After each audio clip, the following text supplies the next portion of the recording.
We're at Lakeland University where this afternoon the Muskies take on Adrian College out of Michigan. Hello everybody, alongside the coach Chris Wright, I'm Mike Martin. Chris, both teams come in 2-2, and we were expecting, when we talked about it last night, a lot of passing, but I'll tell you, Adrian College can run the football. Yeah, and you were just saying that last week they ran out the clock with a 6-minute drive. Yeah, it's going to be a shootout today, boys and girls. Lakeland College, 560 yards, second in the nation, and I think Adrian averages like a 462 yards on offense, so we could have 1,000 yards in offense today. I don't know if that's what we're going to see, but that's what it's on paper. I was talking to Hank Semp before the game, and he said, take the eye test, Marty. Look at Adrian, and then look at Lakeland, and I'll tell you, Adrian is huge. Their quarterback is 6'6". Clayton Euchre, his dad, Keith Euchre, played for the Packers. Yeah, number 70. As soon as you mentioned that, I said, it brought me back. He played for like 8-9 years with the Packers, and he's I think you said, is he a coach or something on the team or something? He's a line coach, offensive line. Imagine that. Yeah, imagine that. And his son is a quarterback and doing a pretty good job too. I got him at like 54% throwing or something like that, 57% throwing. So nice little bloodline there. And I kind of try to figure out as I was eating my cheeseburgers, which I always do when I come out here, how does Keith Euchre end up connecting with Adrian University? His son was at Division I school, I don't know if it was Tulsa, and then he transferred to Adrian College. But let's talk a little bit about the running backs. Emmanuel Stewart for Adrian had 219 yards last game. Lakeland's, I want to get this right, Eldrada Meeks had over 200 yards for Lakeland, first time in plenty of years that they've had a 200-yard rusher. So as much as we talk about the passing, it could be a running game today, Chris. Yeah, and Stewart has 7 touchdowns too. He's almost 600 yards in 4 games, so you can do the math there. That's about 150 a game, and then they got a couple other kids too that are, has got 400 yards. So, I think that's what Adrian, and you mentioned their size. They're going to try to pound the ball, and I saw, Lakeland, and I know a little bit about Michael Whitley, their quarterback, a little bit. He's a little smaller too, so Lakeland's gonna probably want to, he likes to run pass, but you're right, they want to probably run to set up the pass as well. One thing about Whitley is he's got some experience. He's been the quarterback the last couple of years. Euchre did not start last year, obviously he's starting this year, so that could make a difference too. Yeah, and as I said, Whitley, little shorter kid and good speed and things like that, and likes to throw the ball around a little, but like I said, if he doesn't, he'll tuck it out and run. It'll be Adrian's job to kind of control him and keep him in the pocket, because if he does get out and run, he does a really nice job. I always maintain that team success is based on their defense. We haven't talked any defense yet, Chris. What does Lakeland offer in that regard?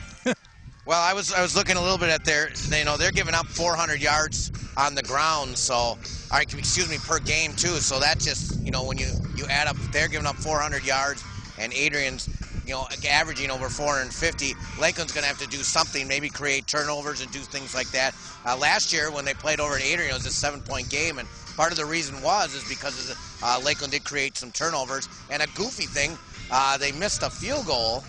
Did you see that? And returned a 109-yard field goal return, Lakeland. So I think we've got to see Lakeland create some turnovers, and they have this year. They got a couple kids with 3 interceptions. So, that's what I think they'll have to do to slow down Adrian's offense. All right, we're going to step out. They're going to have the national anthem and the introduction of the teams, and then we'll be back, and we'll have the kickoff for this afternoon's football game.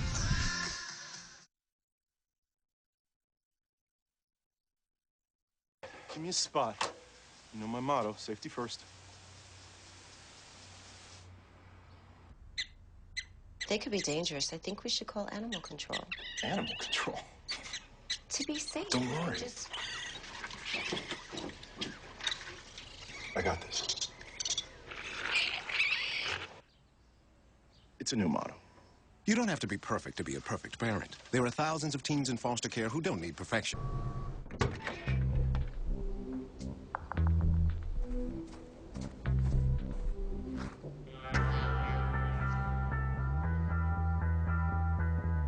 When you throw away money on wasted electricity, you're throwing away everything you could have bought with it. Saving energy saves you money. Learn more at energysavers.com.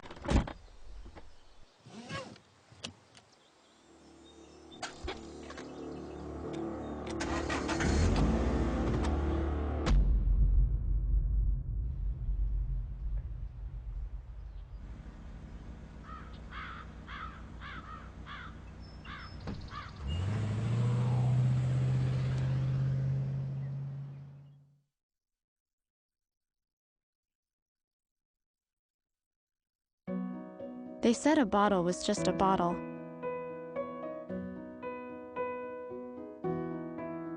That no one would ever notice me.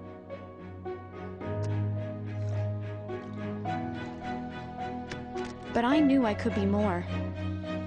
That one day, I would make people smile.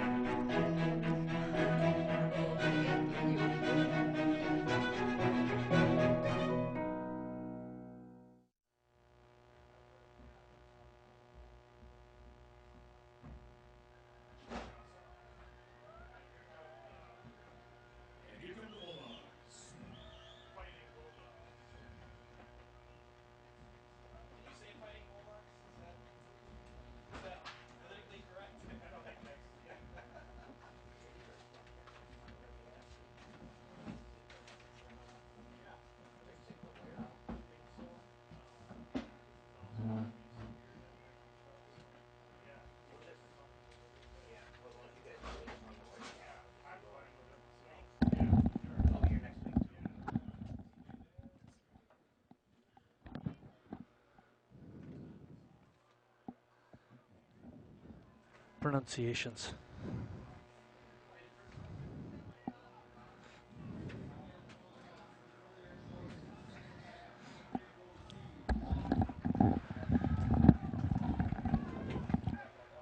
Looks like Lakeland won the toss, and although there was no official signal by the head official in the white cap, it looks like Lakeland's going to be receiving the opening kickoff.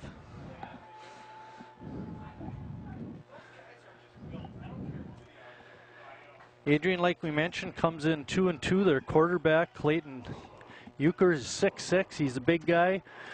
For the Muskies, Michael Whitley, their starting quarterback, not a little guy either, Chris. He goes 6 feet, 190. Wait till you see him, Marty. In other words, he's not that big. Well, he's 6 feet in his big gym shoes or something. His Skechers. Yeah. Lakeland, as we mentioned, is 2-2 overall. They're 1-0 in conference. And surprisingly, I saw this in the Sunday paper when I looked it up. They buried Concordia of Mequon, 62 to 14, I think 14. It was. Yes, there it was, 60 to 14. Yeah, we were here for the Cheese Bowl last year, Marty. Yeah, that's right. Were you? Was that the game? Was that the Mud Bowl game? I believe so, yeah. Okay, back deep is Jacob Davis for Adrian.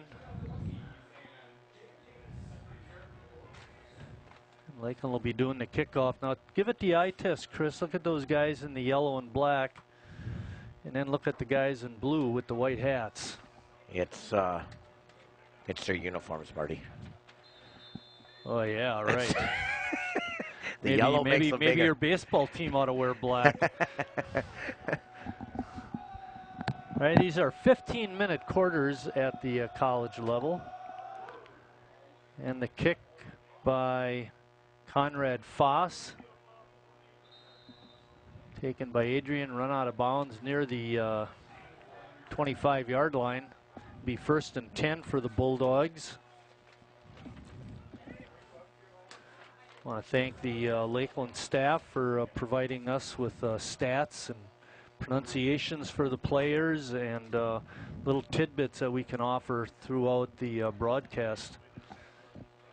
And the vacuum cleaner to pick off the flies that are flying around in here. They're back already, though.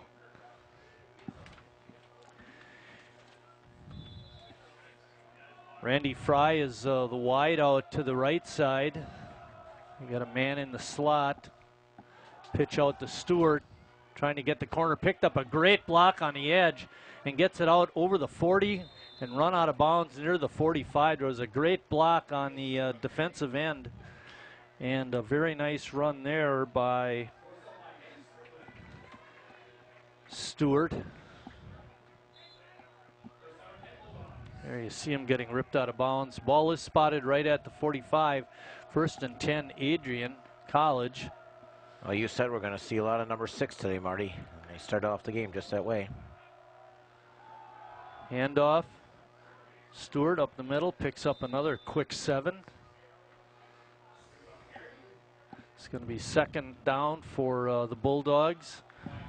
There you see him. You know, what a difference with this turf field, Chris. Oh. Just the way you see the players on there. And what a difference having numbers you can read. You know, we've been here twice for night games with KLC, and those uniforms are just horrendous to try and pick out numbers. Yep. They think they look nice, though, but they're difficult to figure out who is who. Exactly. Stewart on the inside There you handoff, go. but gets stopped behind the line of scrimmage. Great job by the Muskies. One of the tacklers in there was Deontay Moses. Well, he's their leading number 30. He's their leading tackler, Marty. 35 tackles on the season. Also in there was Omen Smothers. Yeah. Moses very active. Couple sacks. Make it 3rd and about 4.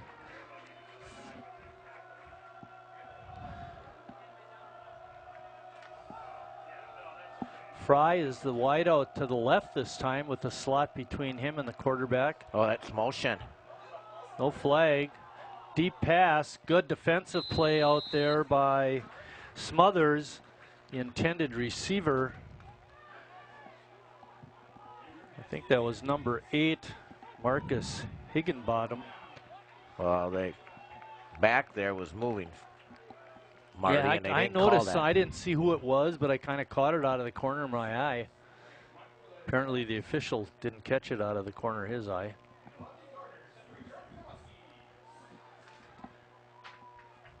Connor Storms is their punter, Marty. 42 yards per. I was watching him in warm-ups. He can kick it, but he got it just away. I don't know how it got through all those Muskies.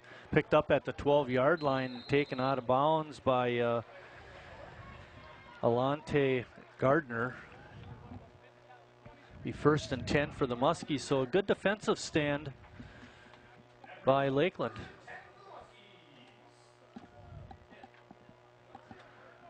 Whitley, number 5, is, there you see him. Good shot there by Greg Zablocki. Running camera number 1 up on top is Richard Bartson. Our director today is Scott Maloff, and then you got Mutt and Jeff in the booth. Trips to the left, Chris. Whitley looks like he wants to throw the ball. No. Getting through the line of scrimmage, gaining nice yardage,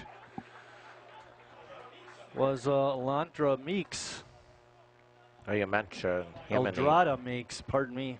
There you get a good shot of him slicing through. And they're up and running, Marty. This is how they do it. Almost got to his average 6 yards per. Meeks around nice the corner. block. Little jitterbug and is going to get taken down just short of the 40. It might give him forward progress to the 40. A nice kick out block there by Jody Harrison. Really helped that. Harrison comes from Pontiac, Michigan, number 9 over here. He really sprung that play for Meeks.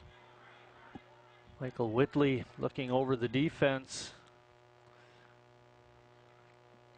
Calls the play, another handoff to Meeks. He's through the line of scrimmage, and he's out down into Bulldog territory, taken down at the 45-yard line. Watch Meeks through the hole, boy. He is quick. Steps right through a tackle or two. Just a junior, Meeks. He carried the load a year ago as well. Trips to the right this time. Trying to get to the outside, stepping through a couple of tackles and picking up a good block was Desmond Eddy. A nice run for him. If we get a replay on that, watch the block on the defensive end, I believe it was, for Adrian. That's what sprung the run. Well, a little bit right there. That was the one I was talking about. Same play. Harrison again. All right, Eddy in the backfield this time with Whitley. 4 wide receivers. Whitley, lob pass, miscommunication. Threw it out of bounds. I don't know who that was intended for exactly, but pass goes incomplete. It'll be 2nd and 10. Yeah, it was thrown pretty wide, Marty. Will Chamberlain couldn't have caught that one. Nope. Nope. Jamel Hawkins Scooniers was the intended receiver. Eddie gets hit at behind the, right at the line of scrimmage. It's going to be 3rd and 10. One of the players in on the tackle was Dakota Underwood for Adrian, big number 95. He's a big boy. Underwood goes 6'7", 269.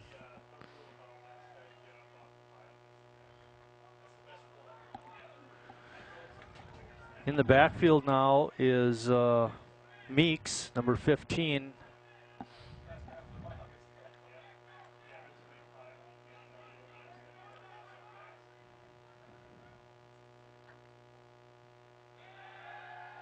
Whitley, the left-hander, throws deep. He's got his man. Nice touchdown catch that time by Jamel Hawkins Sconiers. That's his 5th touchdown on the year, Marty. Used his right hand to separate a little bit, but we're not going to call that. Nice pass and catch. That was a dandy. Great throw by Whitley, and a very nice catch by Hawkins Sconiers. Look at this, Chris. We haven't seen this since Dave Pfeiffer was coaching at South. See how the defense reacts. Well, they get back into their normal setup for the extra point. There's 10:39 left in the first quarter. Voss is 9 of 11 on the year, Marty. Make it 10 of 12. All righty. 7-0 Lakeland, so they take their first possession. March at 77 yards, I believe it was. They took it down to 23 or so. Very impressive. Very much so. And they did it mostly on the ground, Marty. What's even more impressive, of course, everyone's going to remember the long touchdown pass, but Meeks did the heavy... You know, we talk about the run setting up the pass, but on that pass play, the defense knew what was happening. Yep. And they were still able to beat them. Well, we mentioned coming in Lakeland, 567 yards per game, 2nd in the country in Division III. You know, we could say those teams that they were racking up all those yards against were playing bad defense, but you can't even say that because you got to start to play defense before you can play bad and defense. They played Platteville, who's they're nationally ranked. That's one of the toughest conferences in the country for Division III. Well, there's 3 teams ranked in the top 25. Out of that league? Yep, Oshkosh, Stout, and State University Conference. And Platteville, yep. The ball taken at the 8-yard line. Oh, getting crunched. And still on his feet. Whoa, and struggling forward. I took my head down. Jacob Davis on a nice return. Are you going to see it? Took it at about the 8. There's where he got hit, and he keeps on going.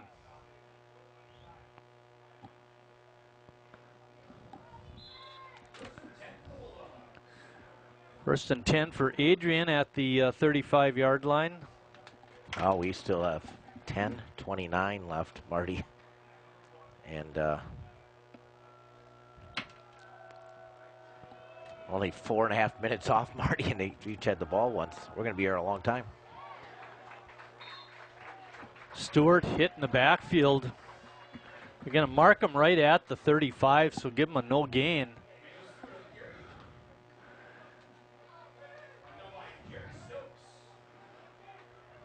One of the big guys in the middle for Lakeland is number 58, Sam Anderson, 6 feet 260.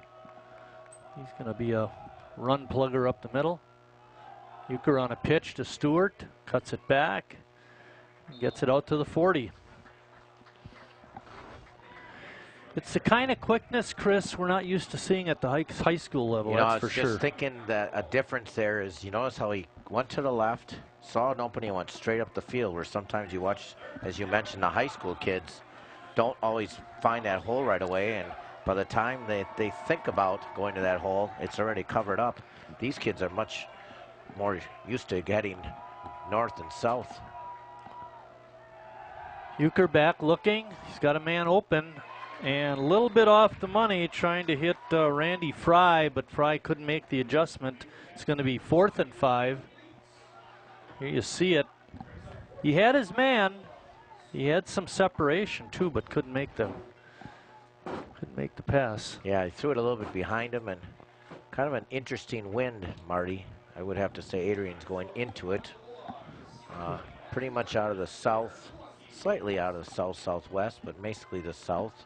But very comfortable out there, very humid. I was very surprised how warm it was, Marty. Yeah, it's extremely nice. Even last night when we were leaving south, you know, with all the crummy rain we had. Oh, it takes a Lakeland bounce. Bad punt. And down at about the 42 or 43 yard line. Lakeland's going to have it in great position. Well, that time I think we had the wind issue, Marty. Yeah, you're right. It got up in the wind and it got I didn't knocked down. mention it when we did our opening, but it's cloudy and quite windy out there. Chris has been alluding to that the last couple of comments. So throwing with the wind is a good thing for Whitley. Worked for him on that touchdown pass. Yep. Meeks in the backfield with Whitley.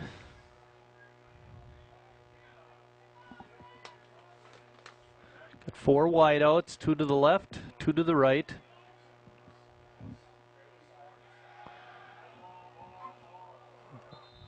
Looked like he had his receiver, Jamal Hawkins Scuniers, open, but couldn't get the pass to him there. You see him coming in. Slipped a little bit, making his cut. Trips to the right.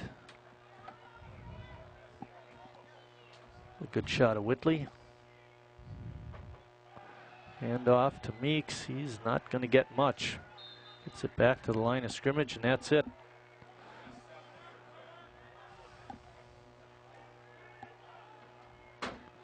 Third down and 10 for Lakeland. Ryan Fram, one of the tackles for Lakeland. So at a guard spot is Steve Reagan. At center is Dustin Peterson. Over on the other side, number 69, Jack Merrill. Merrill's from Iron Mountain, Michigan. Little swing pass to Meeks. He's got an opening, and what a hit, but he stays on his feet. Fumbled the ball, though, Marty. I think they're going to call him down back there. Lakeland is going to be just short of the first down. Yeah, it looked like he was going to get there, Marty, and big hit there. Jacoby Scunier is the last of the 5 linemen, and he's only a freshman, Chris. Yeah, I think Adams hit him, and they're going to go for it here, Going Marty. for it, 4th and about 2. Not a big fan of this, but we'll see what happens here. I'd rather pin him.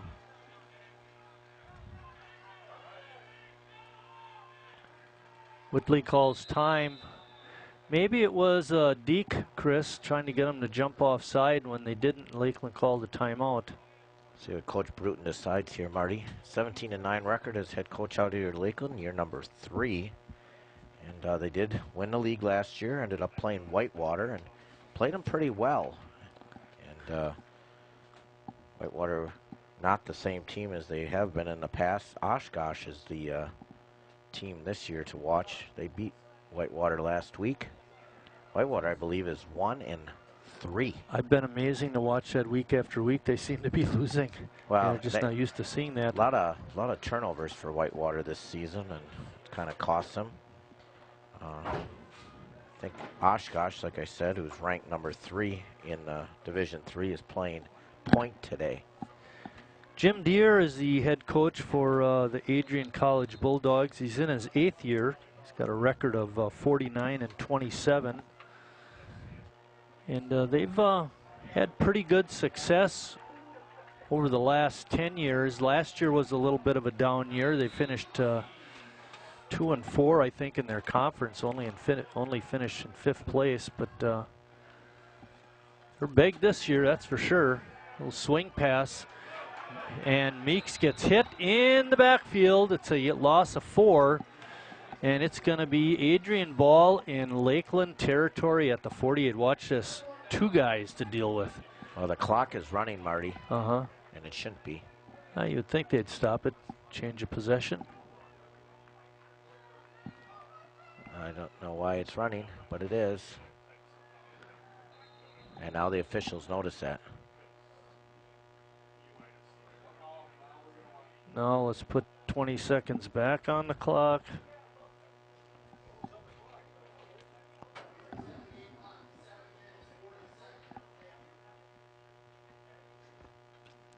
"19 seconds back on the clock." So it'll be 7:40. Too early in the game for that, Marty. And midfield, you get your defense is playing well. You have the lead. Now you give them a short field. Stewart. That's not Stewart. That's David Nutter, number 35. And he only picked up about 2. You see, there was a little bit of penetration by Lakeland, and that threw the play off. There was a running back that was, watch that guy's helmet. He was supposed to be the guy that set the hole with a block, but he couldn't get to his spot because Lakeland had made penetration in the backfield. Going sweep, there was a hold, not called. Lakeland's Washington Vivanco was held. Watch number 52. See that? Ugh, come on. Nice play there by him, though, to make the play despite the hold. 3rd down and about 5. Down marker only has it as 2nd down. It's 3rd. Yep, it is.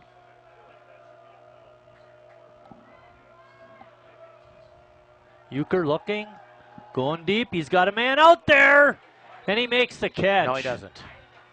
Yeah, he did. They're saying he was down, fell down. I don't know. There's one we need a replay on. Got it. Rolls Oh, over. yeah. Oh, Yeah, there's where he lost it on the rollover. Okay. They're going to call it a completion. Ball is going to be spotted at the 19-yard line.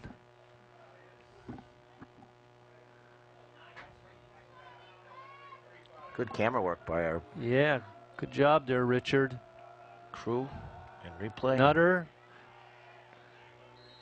takes it off of right tackle, but didn't get a whole lot. We mentioned that Stewart came in with almost 600 yards per game, and Nutter with 400. I mean, that's 1,000 yards in rushing in 4 games for two guys. That's Nutter doing a good job of reading where the hole was to pick up 4. It's going to be 2nd and 6. Euchre on a handoff. And didn't get enough for the 1st down, but made it close. Close enough that if they don't get it on 3rd down, I think they could possibly go for it on 4th down if they wanted. Yeah, Marty mentioned they're just, Adrian, going to try to run the ball today. As we mentioned, those 2 backs, 1,000 yards. And you just look at the quarterbacks. Whitley for Lakeland has almost 200 attempts, and Euchre only has 75. Wow. So Marty was right when they wanted to run, and I can see him running here too. Stewart cuts it right up the middle, and he's got the 1st down. All this because of the short field, Marty. You're absolutely right. Just, there's no reason. You had the wind too. You could have really pinned them deep. Going into the wind. Clock running, 4:45 left. Stewart, the deep back. Or do some power football, Chris. Picks up about 3.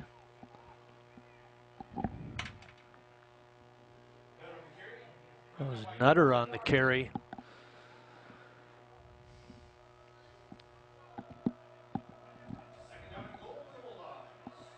Nutter's the deep back. In front of him is Ashton Crawford. Hand off to Nutter. Going off right tackle again. Not much. Leading away from his tackle spot was Ryan Solasek. Yeah, but they're 6'3", 280. They're getting enough yards, Marty, to get close to that goal line. Oh, right. Yeah, absolutely.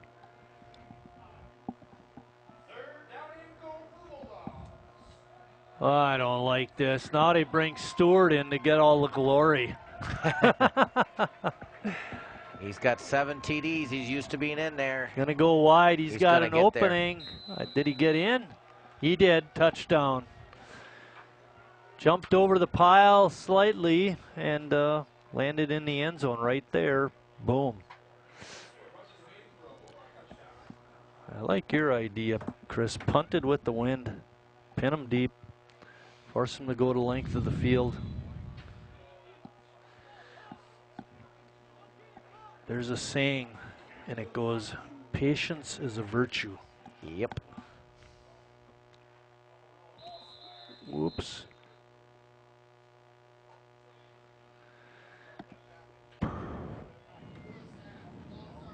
Henry Wilson from Grosse Pointe Park, Michigan is their kicker. Or pardon me, Cameron Cook. Yep, Cameron Cook is 18 of 19.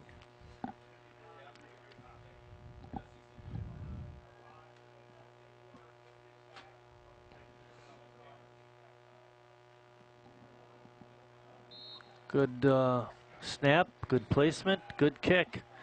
With 3:33 left in the first quarter, we're all tied at 7-7.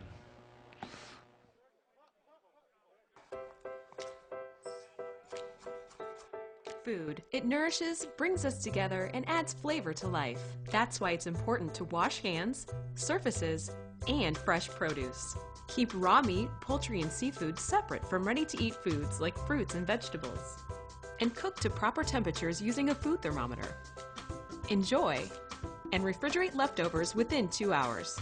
For more tips on safely preparing foods, visit Home Food Safe.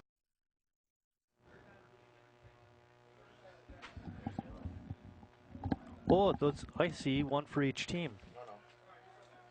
It's their whole team. Oh, I gotcha. I gotcha. Good enough. We'll figure this out. You didn't have to wave at me. Stop giving me the finger. Jeez, I hate that when you do that. You always do that at the end of games, too. Come on. I point at Marty to tell him we're on the air. Start back talking. On the air. Yeah, they gave us so much nice information here. Marty and I both do homework every week, but when you come out here, they provide it for you. And I just basically wasted 25 minutes of my life by doing it myself, but they give you pronunciations and all the depth stats, charts, starting lineups too. Isn't that sweet? Yeah, stats and. Actually, it's more than the starting lineup. It's the Lakeland 2-deep depth chart, and Adrian has the same thing. After this kickoff, I've got a little announcement to make, Chris. We know it was your birthday 2 days ago. Shh. It's a secret. Oh, trying to go wide. It's it over to 25. Oh, breaks loose. And he's off down the sideline to the 40. 20. Knocked out of bounds at about the 15 or 16 yard line was Foster, pardon me, wrong. Josh Nelcombs. Was that Austin Rivers? I think it was Austin 36. Larry Rivers. 36. Larry Rivers. Yep. They had the angle on him and were able to get him out of bounds, but a great return puts Lakeland in great field position. We have a person injured on the middle of the field. Scott, if you can, would you run back that play? Maybe we can catch the kid that was hurt too. That's an announcement. I was pointing at you again, Marty. Yeah. Up here We're you going to go. watch it again. Hey, good job by that kid not to throw a block. We're a little bit too low to see where the injury happened. Mario Rafe did not do a bad clip, but okay, here's the announcement I wanted to tell you about. Last night's game, we were at South as they hosted Manitowoc. The TV was out for Charter basically all day, Scott said, so we were not on. We got a text saying the screen was black, you know, they had no sound. And if that ever happens to our fans who want to watch a game, go to the internet, the WSCS.com website, and our games are live streamed, so you have options. You know, either go to the TV, 990, or to the website. We should announce that periodically during the basketball season, too. So remember that. Jot that in your memory bank. Right. With all the other things that you're going Instead on. of wasting your time doing stats, why don't you do it? Here, talk a little bit. All right, Whitley with Meeks in the backfield. 4 wide receivers, 2 left, 2 right. Whitley looking over the middle. He's got his man. Touchdown, Lakeland. Wow. Making the grab was Jody Harrison, 5'9" senior out of Pontiac, Michigan.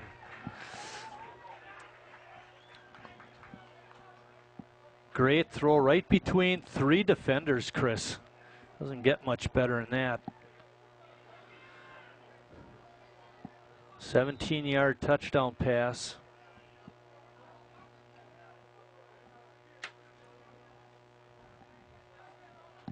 That's his 4th on the season. Leading receiver for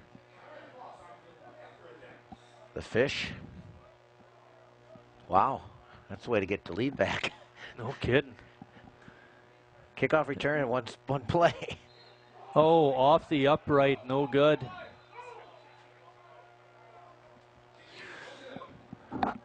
Now that was an interesting thing there. Yeah, really. The Adrian guy caught it off the goal post. Boink. Watch this here. Watch number 7, and now he's going to take off. Can't do that, eh? But that would be a nice rule to put in a play. Another great job of would, camera work that time by Greg Zablocki. Yep.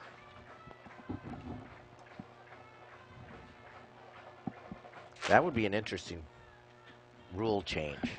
If it hits the crossbar, we can take it and go. If it comes back into play, because how often does that even happen? Right. That even ricochets back this direction. Unfortunately, though, for Lakeland, that's his 3rd miss of the season. Well, I think it was that's got to be automatic. 3:33 after the Bulldogs score. It kicked off, and now it's 3:11. Lakeland is kicking off. 22 seconds for a return and 1 play and a touchdown for Lakeland. Yep, 3:33. Yep, 22. Yep. Takes me back to that comment you had made. I think it was last season. Time of possession isn't always that important. No. Kick off to the right. Picked up by, is that Nutter? Leans forward to the 35-yard line.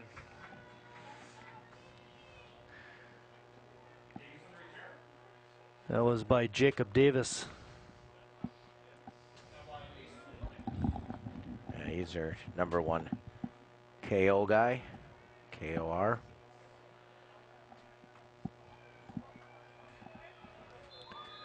Clock is not running this time, Chris. They remembered to turn it off.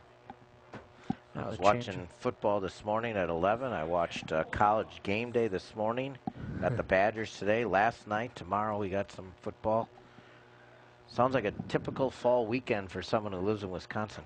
Yeah, really. Packers are on late. The Bears might be on early. Stewart trying to go up the middle but can't. Pushed back. Most of the time, Marty, they put the teams that aren't as good at the early games, so I would think the Bears would be early. Watch it, buddy. Stop bringing you sodas. I'll bet the soda tastes better today now that I had to buy it. Yep. Instead of bringing it from home. Jeez. Foster in motion. Euchre on the quarterback option keeps it. High stepping his way out to the 40. Clayton Euchre on a nice move. Not something he probably does very often, as a matter of fact. I'll tell you, he's a big target. He doesn't, they have stats down to 2 attempts, and he's not one of them, so very rare to see Euchre tuck it under, but he kind of runs like his dad.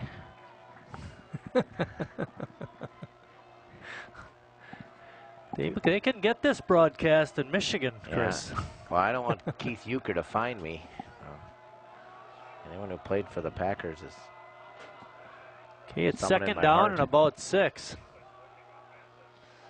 Fake handoff. Euchre throws a bullet. He's got his man. Completion to Jaron McGaw. He's their -- 1 target guy. 27th catch on the season. And you had mentioned earlier all the attempts Whitley has made. They're under 100 over at Adrian for Euchre. And Euchre had time. We mentioned in the opening just... So let's figure, if he throws about 95 passes and he's completing around a half, that's 45 or so, 50. And that guy's got 27 catches. That's over half the completions to him. Short run that time by Stewart. Williams on the stop.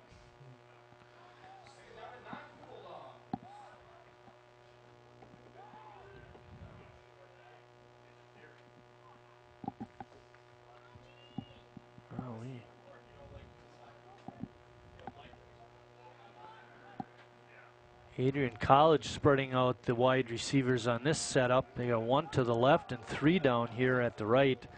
Handoff inside, right through the middle is Stewart. He's down to the 20 and gets wrestled down right at the 10, just inside of it. Long run that time for the Bulldogs. Puts them in great field position. Good hustle there by Smothers. 36-yard run, Chris. Holy cow. It'll be first and goal right at the 10. And it's going to be the end of the quarter, you're right. They're going to go with the wind. From the 5-yard line.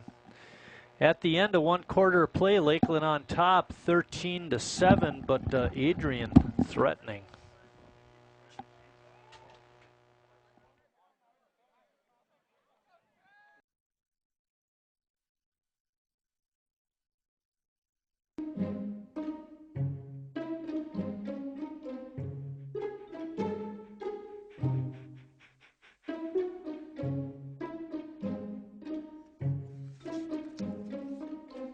Sweetheart. Can I give you a hand? No thanks, Dad. I got it. Okay. I'm gonna go fix the lamp in your room. You don't have to be perfect to be a perfect parent. There are thousands of children in foster care who will take you. Getting ready to start second quarter action. Got some stats. For Adrian, Nutter had 7 carries for 51 yards. Emmanuel Stewart had 9 carries for 41 yards. Euchre was 2 for 4 passing for 25 yards. For Lakeland, Meeks had 4 carries, 32 yards. Eddie, 2 carries for 14 yards. And Whitley having a good afternoon so far, Chris, 4 of 6. Whoops. They ran off to the same sheet. I'll give you one next time. Earlier. Fake handoff. Euchre trying to get around the corner. Stiff arms the Lakeland tackler, but couldn't get away from him. And he's saying, "You ain't getting away from me, boy. No way." Nice tackle made by Dejuan Darling. Darling is a senior from Detroit, Michigan. I was looking at the roster. Adrian is basically Michigan kids with a little few Ohio kids, but Lakeland are players from all over the country. It's all your fault. That's okay, I can. Stewart again up the middle, but gets nothing. It was first and goal on the 10. It's now going to be third and goal from the 13.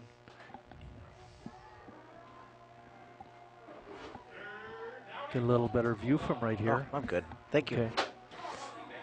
Well, once again, they didn't change the down marker, but it is third down, and Look for them to target McGaw here. Let's see where he is.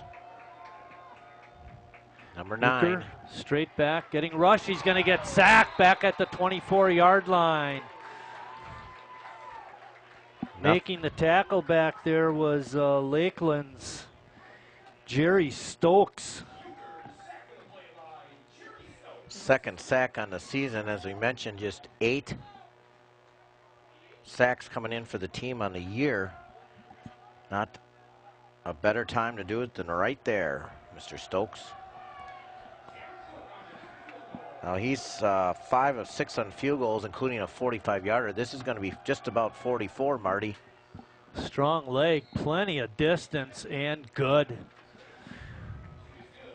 Jacob Mason drills one through with 13:03 left until halftime. Lakeland still leads it, but now it's 13-10.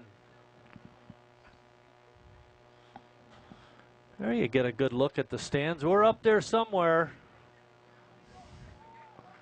Actually, those closed windows were keeping the flies inside.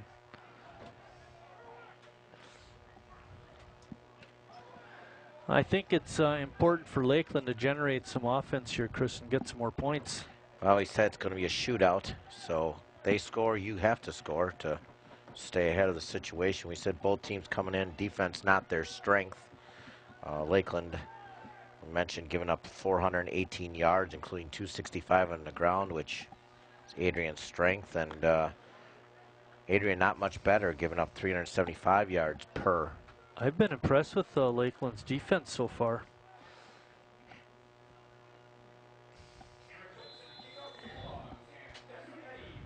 Desmond Eddy is the deep man for the Muskies, stationed at about the 3-yard line.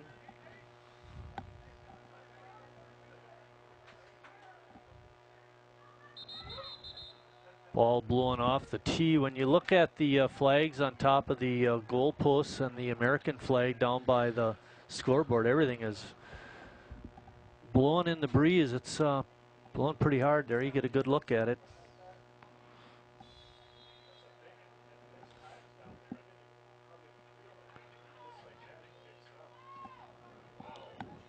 Another deep kick going way in the end zone and out of the end zone.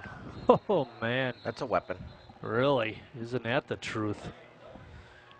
Crying out loud. He might have a future in the NFL. Cameron Cook. Flags on the play, Marty. I do not understand this.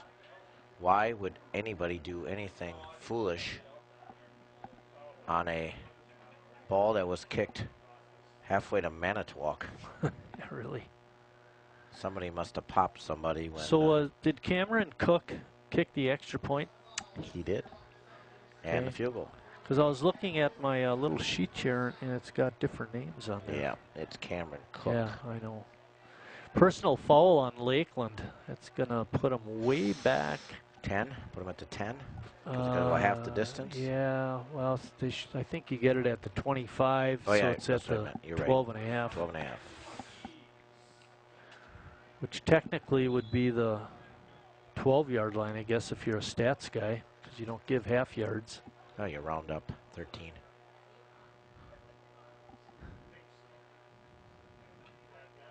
Meeks in the backfield with Whitley. Whitley looking on the out pattern. He's got a man, slips by one tackler, jukes another tackler and gets the first down. Nice pass and catch that time by Jody Harrison. Well, Harrison, you know, yes, Whitley delivered, but a nice route run there. Pressed the coverage back. Did a nice little out. I think a lost art is the out pass. Just a down and out. That's what was there. Hand off to Meeks, and he runs into his blocker and just gets tumbled down. That was the pass play previous to Harrison. Meeks loses 3 yards. This. Boing. Harrison on the stop. They'll have to have a discussion at supper tonight. You were in my way. No, you went the wrong way. No, you were in my way. Get out of my way. 2nd and 13.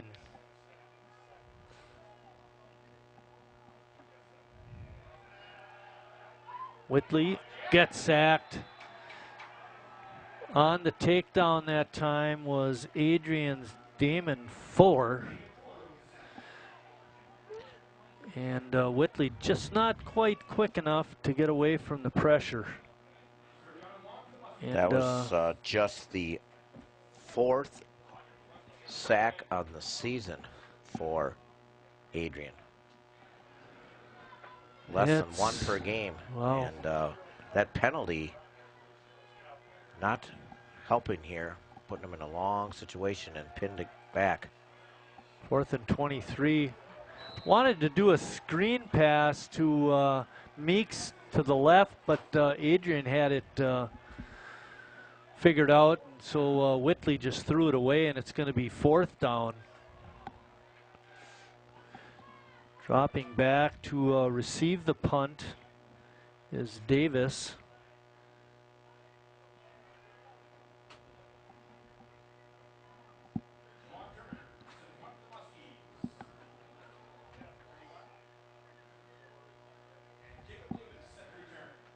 Davis listed as an outside linebacker, Chris. Good snap. Line drive kick. Takes a good bounce, but scooped up at the 47. And Davis gets gang tackled and pulled back at that spot. Nice coverage by Lakeland. I was going to say that was a good punt into the wind, more of a line drive, and let the carpet do some of the work there. Making the initial hit for Lakeland was Peyton Peterson, number 7. And he Desmond got some Morris help. wasn't going to let go either. All right, good spot for Adrian. Boy, they're giving it to him at the 49-yard line. So 51 yards from pay dirt. And another short field, Marty. Yeah. Started with that penalty and then the sack. Just added up to trouble. Stewart in the backfield. Euchre throws a little out pattern to him. And taken down at about the Lakeland 48. Give him a 3-yard pickup. Making the stop was Omar Smothers.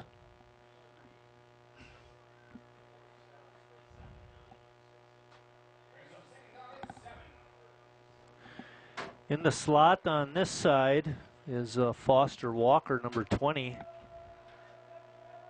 A blocking back. Hand off to Stewart. Bounces it to the outside and gets it inside the 40 before he's finally tackled, and he's got the first down. And again, good blocking up front, creating a hole. Watch that hole that he can run through.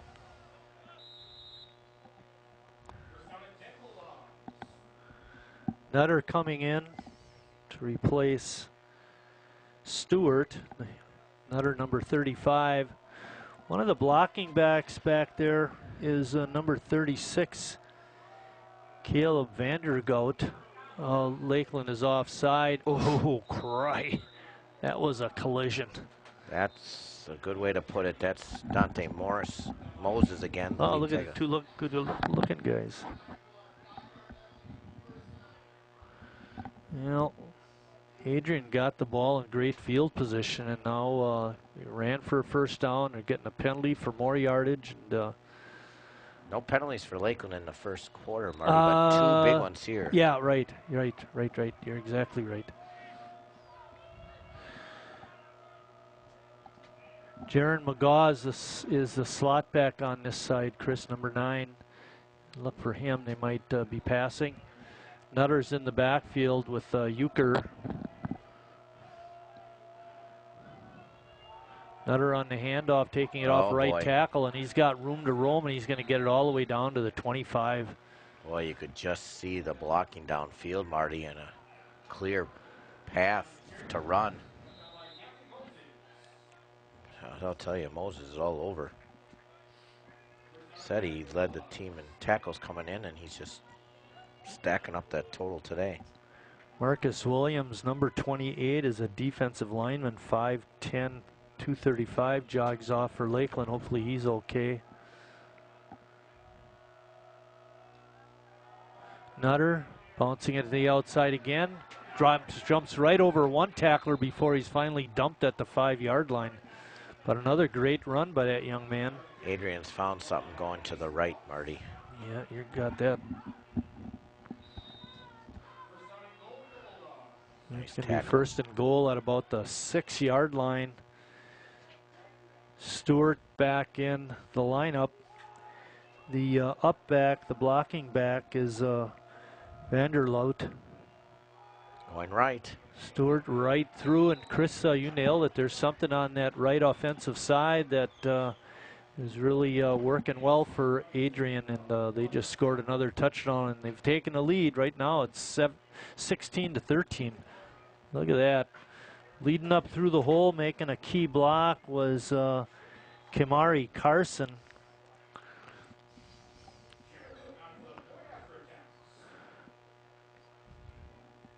Cook looking to put this one out to St. Nazians.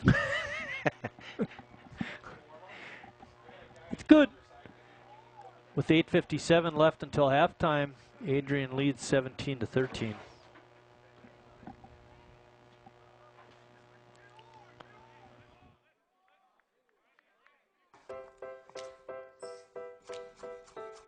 Food. It nourishes, brings us together, and adds flavor to life.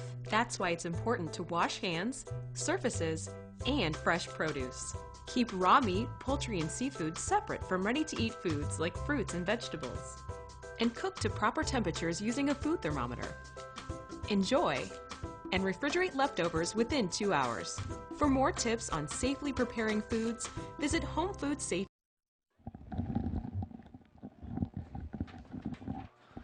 Adrian has just taken the lead on a touchdown run by Emmanuel Stewart. I mentioned that Stewart actually was outrushed by his teammate David Nutter. Stewart had 41 yards in the first quarter, where Nutter had 51, and Adrian has, like we mentioned in the opening, they run the ball.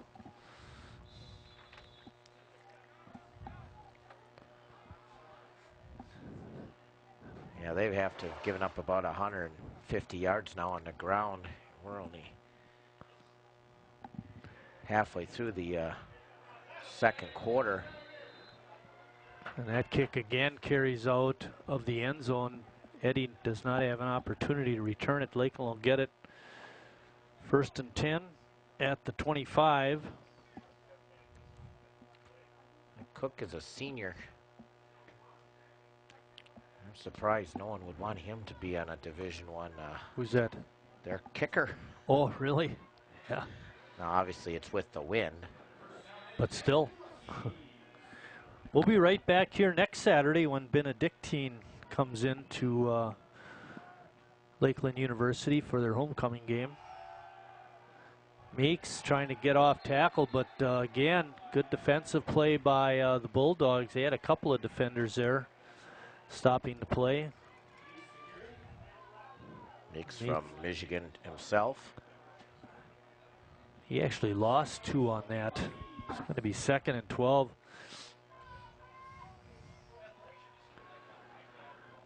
Don't be afraid to stick with that run game. Meeks had a lot of success in the first quarter. I think what Lakeland has to do is get a little success with the passing game, hopefully to open up the runs. Whitley, crossing pattern, has his receiver, and gets wrestled down near the 30.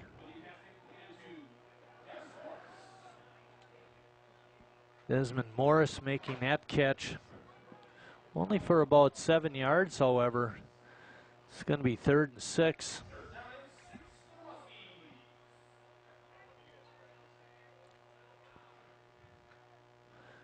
They do run good routes, Chris. Yep. And Whitley's pretty much on the mark. Let's see the scoreboard in the background, clock running. Under 7:40 left. Well, he came in averaging almost 70% of his passes complete. That's a great rate. Whitley looking, he's got some time, goes over the middle, just over the head of the wide receiver. Gardner couldn't make the catch. He tried. He tried. It's It's going to be 4th down. Adrian will get it back. And given that Lakeland has to punt with the wind, they could get pretty good field position. Yep.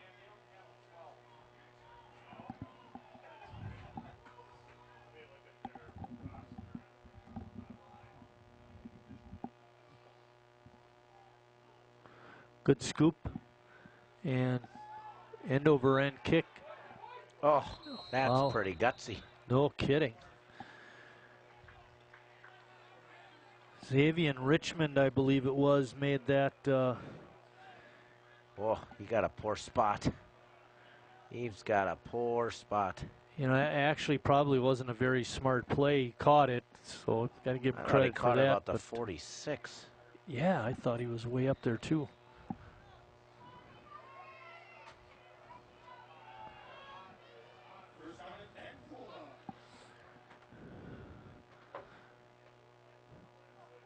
First and 10, Adrian at the 42. I got to get off the field here, Marty. I know.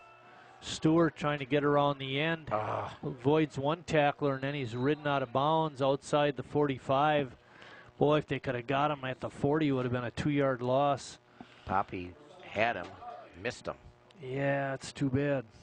Chase Poppy, the sophomore from Clintonville. Should have been a tackle for loss to TFL to your statistics. Right, coulda, woulda, shoulda. Here we got Fry and Foster down at the bottom of your screen. Foster in the slot. Inside handoff to Nutter. He almost fell down in the backfield, was able to keep his balance, but didn't gain much. That didn't look very comfortable, Marty. No, that's how you hurt a knee.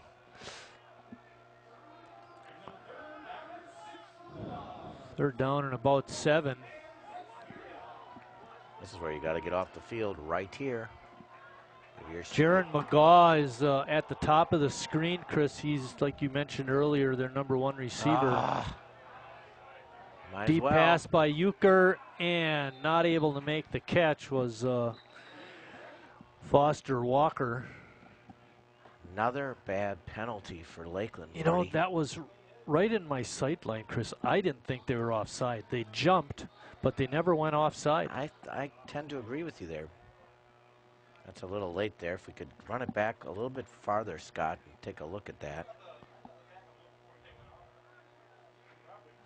Here. Oh, that's not going to do it. That's all right. Back to live action. Still third down. That down marker must not have a 3 on it, because every time it's third down, he leaves it at 2. Well, the penalty cost him again, Marty. Yes, it did. You're right. Little things cost you football games. Should have been off the field. Sam Anderson checking in for the Muskies. So run stopper. He goes 6 feet, 260. Oh, there was that replay, Marty. You're right. I don't think they crossed the 45-yard line there. So that was a thanks for the replay. Good job, Scott. Nutter up the middle. Dragging tacklers, hanging on for dear life was Deontay Moses. They're getting bigger and bigger gains as the half continues. Nutter looks pretty tough.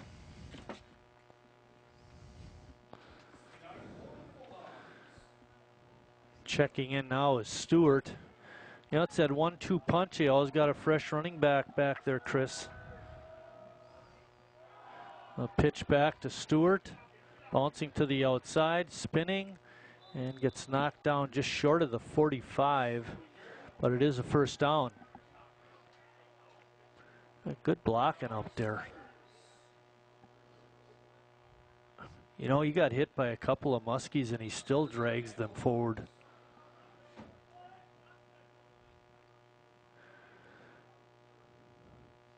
Nutter right back in. Clayton Euchre in the shotgun, as he's been most of the afternoon. Not throwing a whole lot, mostly running the ball.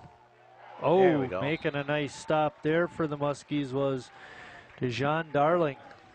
He's had a nice couple plays too, Marty. Darling blitzing. And just off the edge.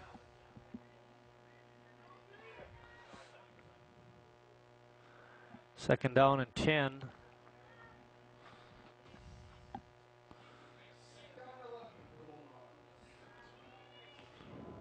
Tight formation, Chris. One of the few times, no wideouts. Pitch it out to Nutter. He's got blocking in front of him, but Lakeland doing a good job of pursuing. Keeps it to a short gain. See if they got any pullers. No lineman pulling. Leading up the hole for Adrian was it might have been Caleb Vanderhout. Another chance, Marty. Yep, gotta do it here. It's a long ways to go too. McGaw up near the top of your screen.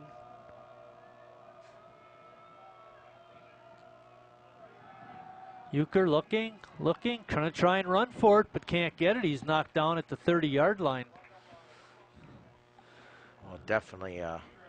They could definitely go for a field goal here, you think? Or With that, his leg. Yeah, and they're kicking with the wind too, you're right. 52 yards, Marty. Ooh, that would be, I mean, you don't see that at Division III very often. Guys kicking from this deep. Cook is lined up and ready. Good snap and set. Plenty of foot. And right through the uprights. That makes it 20-13. Chris is speechless for once. Wow. That was a wow. That could have been good for 60. And I know there's a wind, Marty, but he's Still. got a leg. Yeah.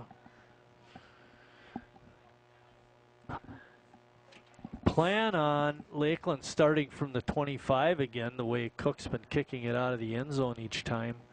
But they've got 3:10 left, and given that they like to pass the ball, it's enough time to march it down the field 75 yards.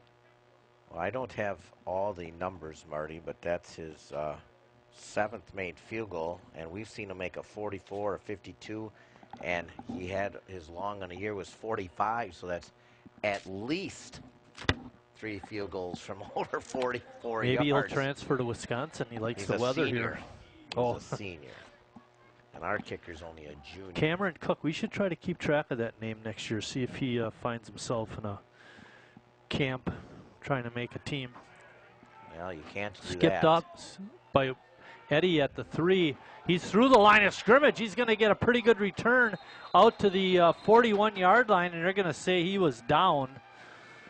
But it was close for sure. Watch this.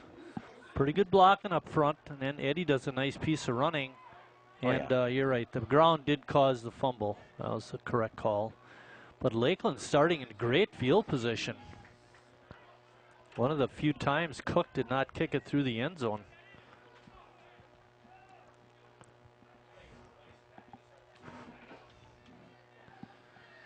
A ball spotted on the 41. Whitley at quarterback, Meeks is running back. 3 wide receivers off to the left. Hand off to Meeks, trying to bounce it to the outside, but nowhere to go. He loses a yard. We have the Adrian coaches just in the booth next to us on our right, and we have a little window, and the one coach is clapping all the time when they make good plays. Well, they ran well, Lakeland, that is, in that first half. First quarter. Or first quarter for almost 50 yards, but they can't get anything going on the ground here in the second. 3 down linemen, only a 3-man rush. Whitley takes it right up the middle. He's going to get the first down and slides down at about the 48 of Adrian. Well, that was a good read by Whitley. You notice that only 3 down linemen, the linebackers dropped back, and he went right between the linebackers who split to get across midfield. I thought it was a great read by the play-by-play guy. Yep. Well, that too. I wonder if Whitley plays baseball, because that was an excellent slide. Adrian brings up all their defensive backs, tight coverage. You can see it right across the line. They're going deep, just over the outstretched arms of Desmond Morris. Whitley banging his head a little bit, should have had him there, but he's got to understand that the wind's going to play a little bit of a factor here. 1:51 left in the first half too, Chris. So there's still plenty of time, and Lakeland does have 2 timeouts left.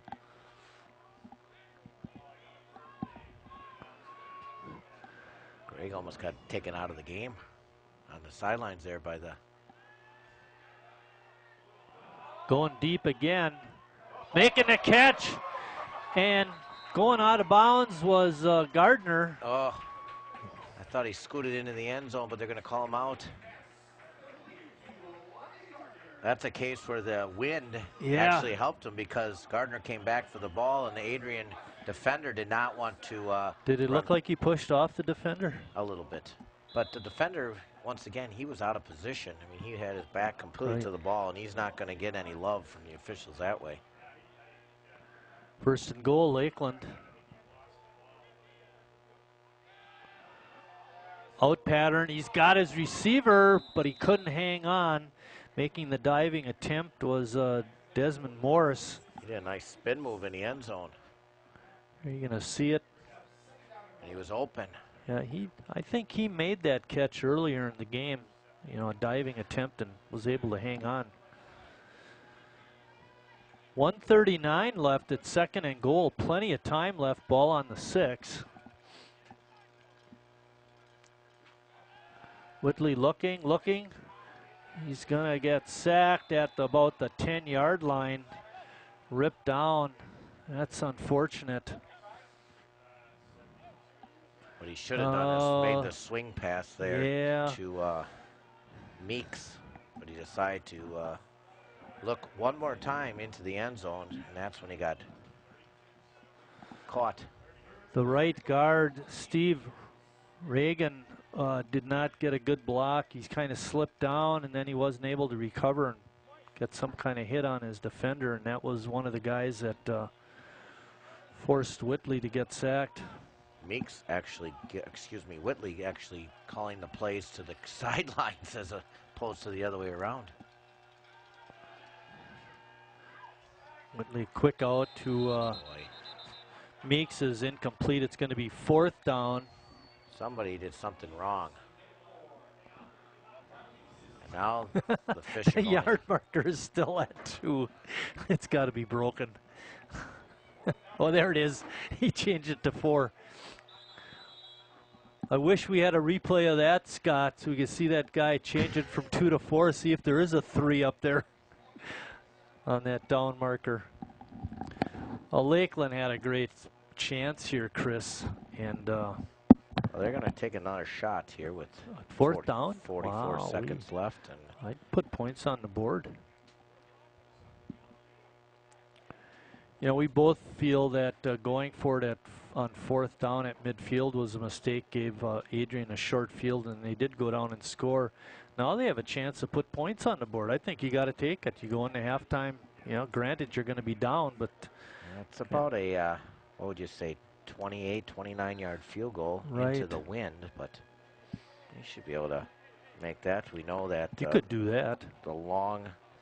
Foss only has 1 field goal all season, Marty. That might be one of the reasons why they're reluctant to kick again, or kick here.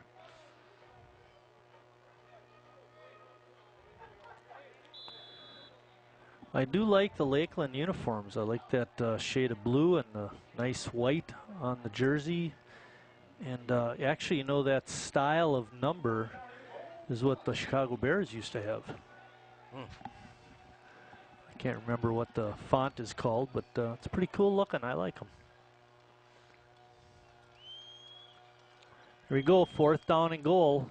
Adrian going to only rush 3 here. And a penalty. What do we got here? don't think this is a good thing. Delay a game after a timeout yet. Ay, ay, ay. Well, penalties have hurt. Now they're getting out of his range. Penalties have hurt the Fish here. I think that's the 4th and a quarter, Marty, and they've all been at critical times. Yep. Jody Harrison shifting over to the left side of the formation. That makes 2 wide receivers on each side.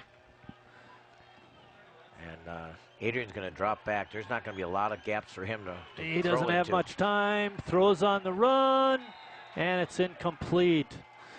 Whitley had to throw it away to avoid the sack, and Lakeland comes away with nothing on what was a really great return. And just couldn't get her done. Oh.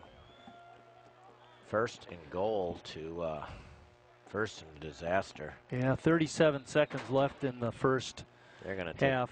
Well, they'll probably take a knee here. I'd run Stewart up the middle. Of course, they're putting that guy back. You're right. Well, Marcus Higginbottom. Last 3 possessions for Lakeland has come up empty, and that's it. Euchre takes a knee. They're going to let the clock run. I don't think Lakeland will call a timeout.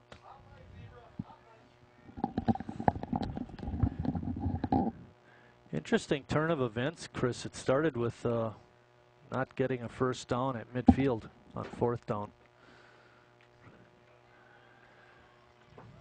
And we got 10 seconds left, but both teams are clearing the sidelines to go back into the locker room. And that is halftime. We're at halftime here at Lakeland University with Adrian College on top, 20-13.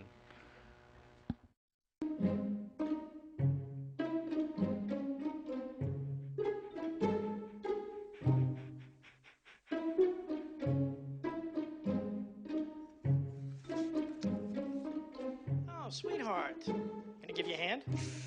No thanks, Dad. I got it. Okay. I'm gonna go fix the lamp in your room. You don't have to be perfect to be a perfect parent. There are thousands of children in foster care who will take you. You make me wear my bike helmet. Taught me never to run with scissors. And to follow the swimming rules. You tell me to stay away from drugs. To always buckle my seatbelt.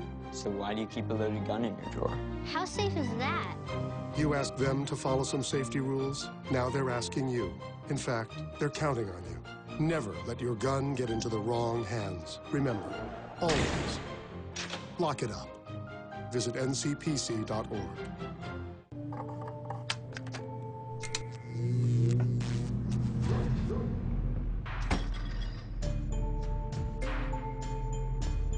Traditional light bulbs actually generate 9 times more heat than light. Switch to Energy Star light bulbs, and you'll realize just how much cash you were really burning through. Saving energy saves you money. Learn more at EnergySavers.gov. Got a quarter?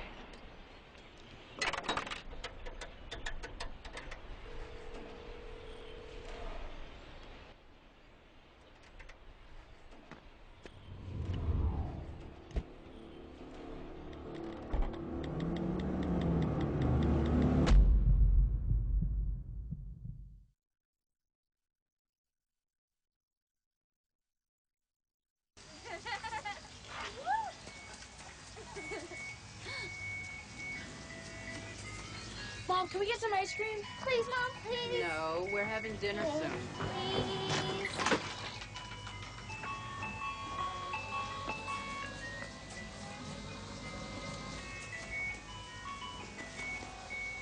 You don't have to be perfect to be a perfect parent. There are thousands of children in foster care who will take you just... Kids who play outdoors have healthier lungs. Totally. Did you know that boys that play with dolls make better husbands? My son has lots of dolls. But did you know terry cloth diapers breathe better? I did. It's totally true. Oh, yeah. Did you guys know statistically friendly kids have more friends? Yeah. That's obvious. Did you know most people think they're using the right car seat for their kid, but they're not? Parents who really know it all know for sure that their child is in the right seat. Visit safercar.gov/the-right-seat to make sure your child... There's one thing you can never have sex without. It's not something you buy. Or something you take. In fact, there's only one way to get it. It has to be given to you, freely. It's consent. Because sex without it isn't sex. It's rape. Consent. If you don't get it, you don't get it. It's on us to stop sexual assault. Learn how and take the pledge at itsonus.org.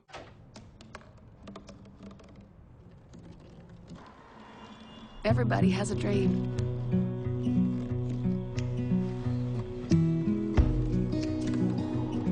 Mine was to see the ocean.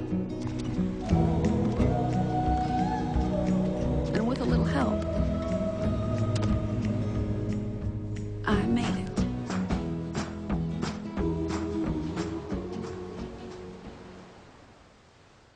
Hey, going out like that?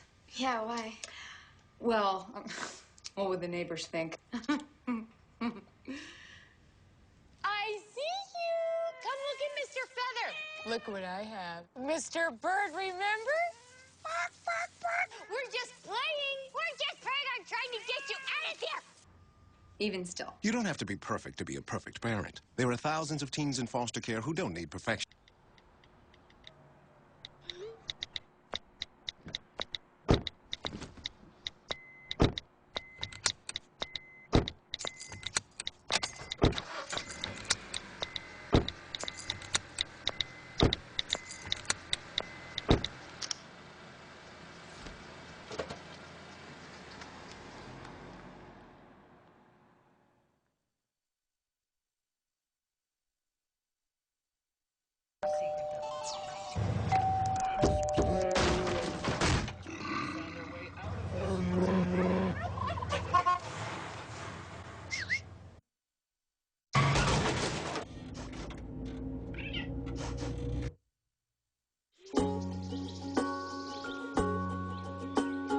Getting closer to nature can get you closer to your family.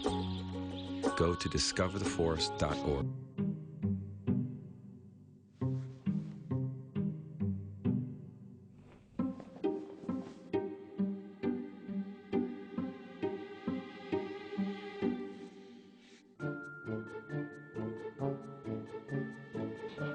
The smallest moments can have the biggest impact on a child's life. Take time to be a dad today.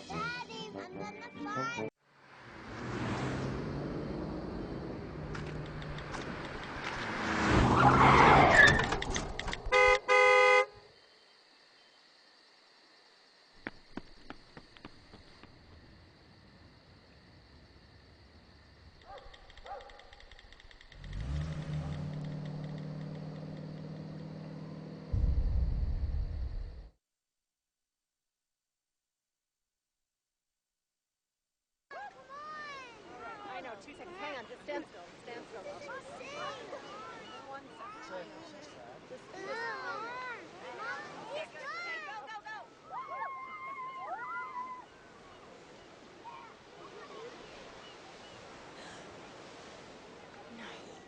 Boys, hang on, boys. You don't have to be perfect to be a perfect parent. There are thousands of children in foster care who will take you just... They told me a bottle couldn't dream. That I would never become a superhero.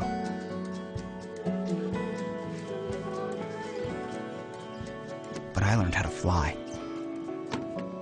Just to come back in a new disguise. And be the hero that I've always wanted to be.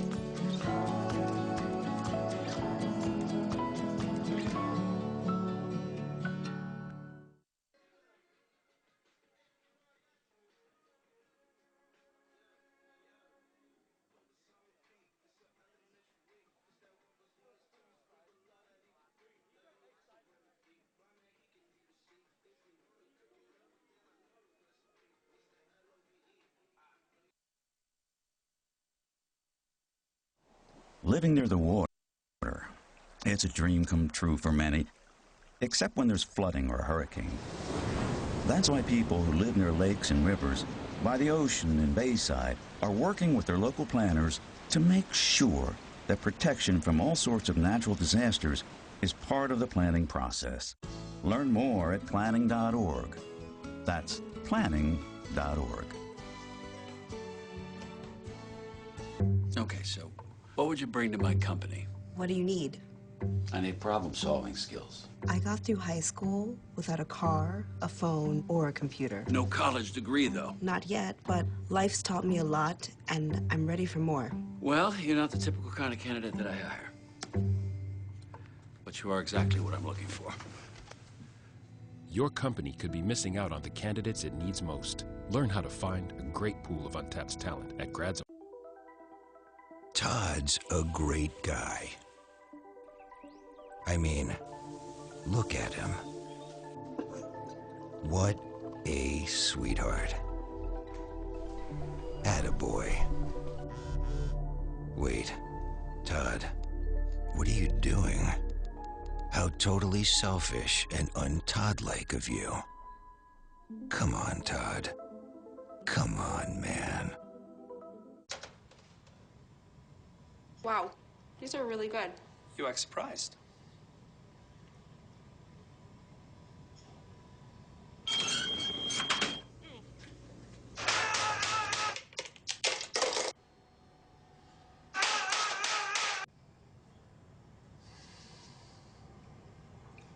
Practice makes perfect. You don't have to be perfect to be a perfect parent. There are thousands of teens in foster care who don't need perfection. There's one thing you can never have sex without. It's consent. Because sex without it isn't sex. It's rape. It's on us to stop sexual assault. Learn how and take the pledge at itsonus.org. You make me wear my bike helmet. Taught me never to run with scissors. You tell me to stay away from drugs. To always buckle my seatbelt. And to follow the swimming rules. You're always looking out for me and trying to keep me safe. So why do you keep a loaded gun in your drawer? Here in the garage. Closet. Shoebox. Under the bed. Where anyone can get to it. How safe is that? How safe is that? How safe is that? You asked them to follow some safety rules. Now they're asking you. In fact, they're counting on you. Never let your gun get into the wrong hands.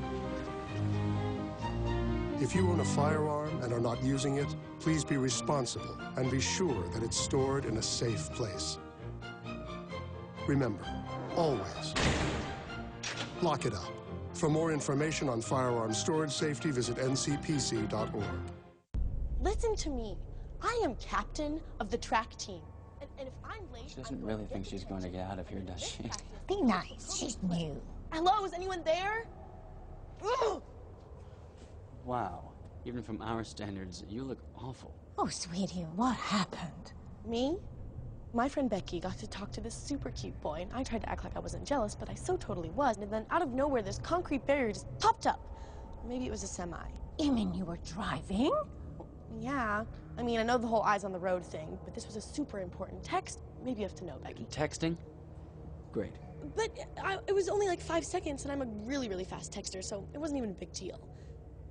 Actually, has she texted me back yet? Wow, I get like no bars in this place. I wonder if they have Wi-Fi here.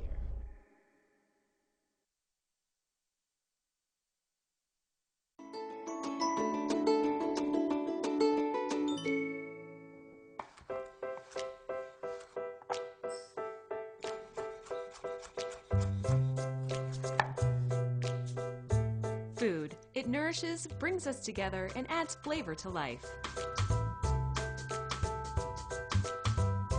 That's why it's important to wash hands, surfaces, and fresh produce. Keep raw meat, poultry, and seafood separate from ready-to-eat foods like fruits and vegetables. And cook to proper temperatures using a food thermometer. Enjoy. And refrigerate leftovers within 2 hours. For more tips on safely preparing foods, visit homefoodsafety.org.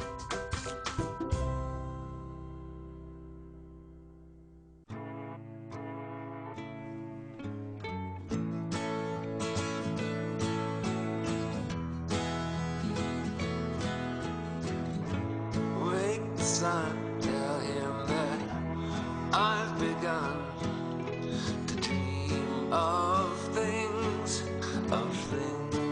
to come, and tell the trees not to look for me. I'm going to find some peace of mind. Wake the sun, wake the sun, wake the sun, wake the sun.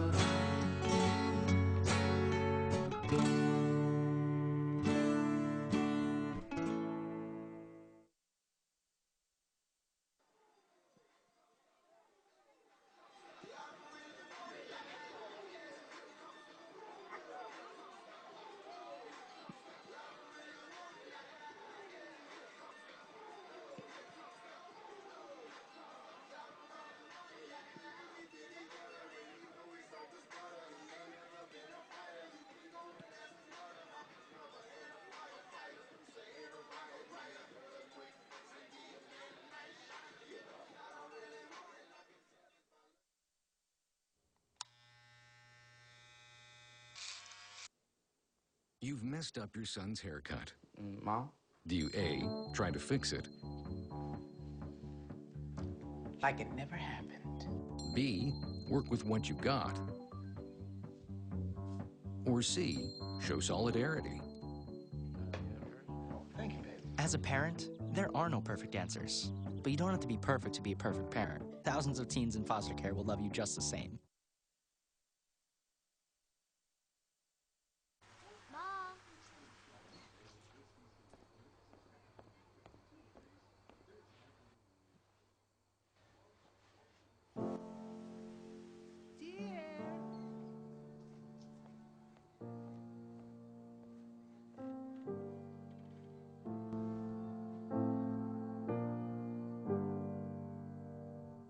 Visit aarp.org/caregiving for information on how to provide even better care for the person who wants to care of you.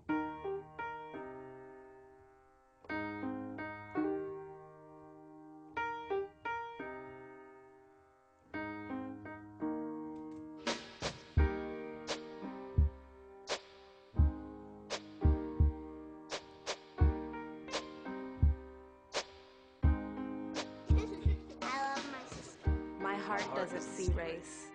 Love is love.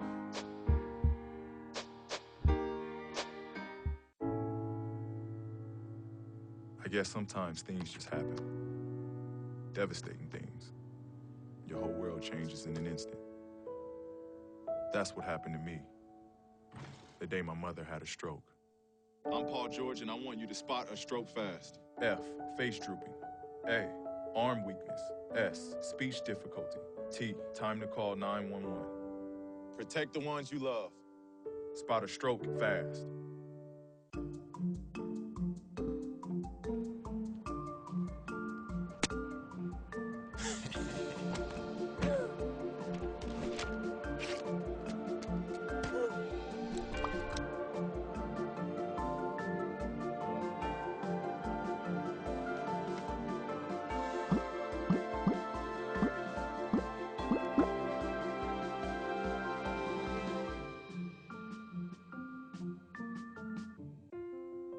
I love taking care of my mom. It wasn't easy at first. She learned how to better communicate her needs. And you learned how to not ignore yours. I discovered how to make healthier meals. And I discovered how much I enjoyed them. Becoming a caregiver is a learning experience for everyone. Find articles, tips, and tools from experts and others who have been in your place. The Caregiving Resource Center at aarp.org/caregiving. Look at me. Hey. Raymond, look at Mommy. Maybe the light hurts his eyes. Maybe she's just not hungry. Maybe he can't hear us. Maybe we're not stimulating him enough. Maybe it's a phase.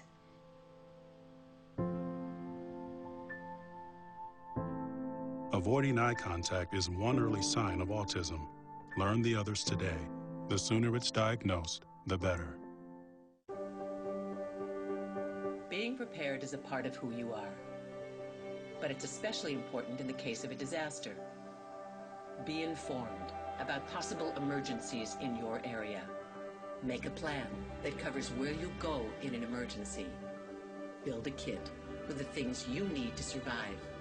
There's no one more capable of planning for your situation than you. Start your plan today. Go to ready.gov/myplan. Morning, Gary. We are GetSchooled.com. You want a college education, don't you? You know you do. That's why we're here. We're free and here to guide you through every step of the way, starting with attendance. Gary, financial aid forms.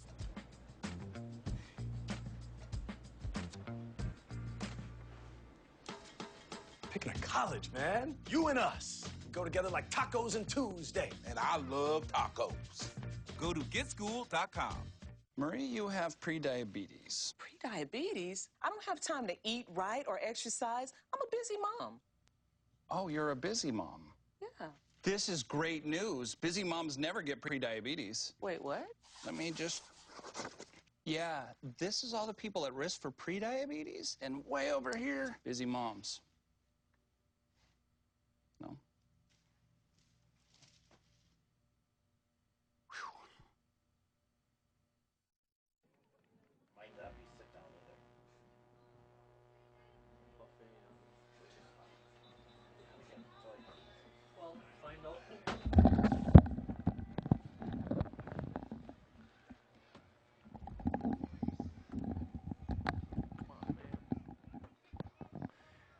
We're back at Lakeland University getting ready to start second half action.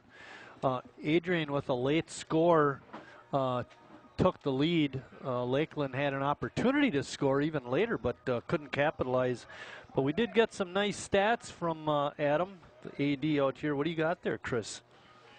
Well, we got a whole slew of stats, but probably the biggest thing that was important was 145 yards on the ground by Adrian. He had 33 running attempts, just 5 passing attempts. And something that I thought interesting, Lakeland had 46 rushing yards in the first quarter, and now they only have 38, so they went completely backwards. And totally on offense, you know, they only had about 55 yards total. And you're talking about the second best offense in the country for Division III. The other thing that I saw was Adrian scored the last 3 times when Lakeland had that 13-7 lead, and I think fortunately for Lakeland, it is only 20-13. They've had some opportunity to score, Marty. They just didn't put it across the goal line. I know I mentioned in the first half that you had said sometimes time of possession doesn't matter that much, but in the case of the first half, it didn't allow Lakeland to run a lot of offensive plays, and then they had that one long return, and on the first play they scored a touchdown. But they are not running a lot of offensive plays. He only had 27 in the first half to Adrian's 38. And Nutter's been the leading ground gainer for Adrian with 91 yards. Their star running back, Emmanuel Stewart, has 64. Yeah, they have each carried the ball 14 times.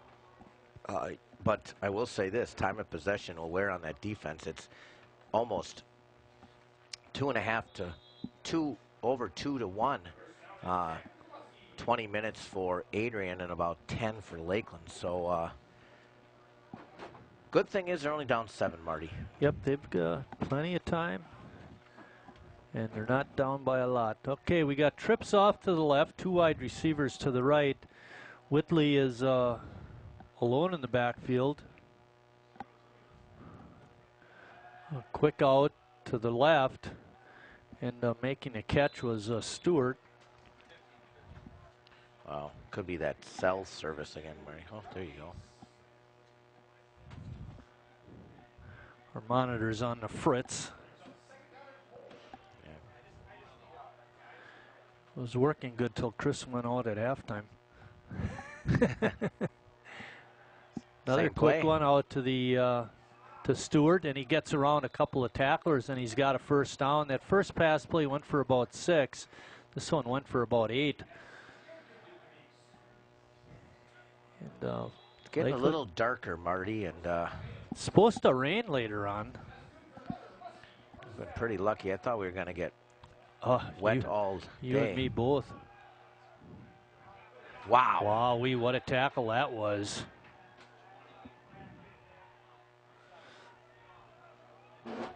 Not a lot of room there for Meeks at all. Meeks just had 32 yards in the... I think that was Tim McPhee on the classic tackle.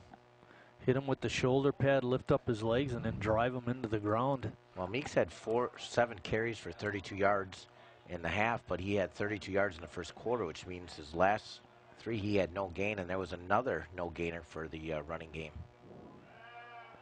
Going deep, threw it behind the intended receiver, Gardner. Alante Gardner couldn't make the adjustment. Not a good pass there. It's going to be 3rd and 10. And that down marker is still at 2. We haven't seen a 3 on that all game. I think they need to talk to Amazon about getting one of those this week.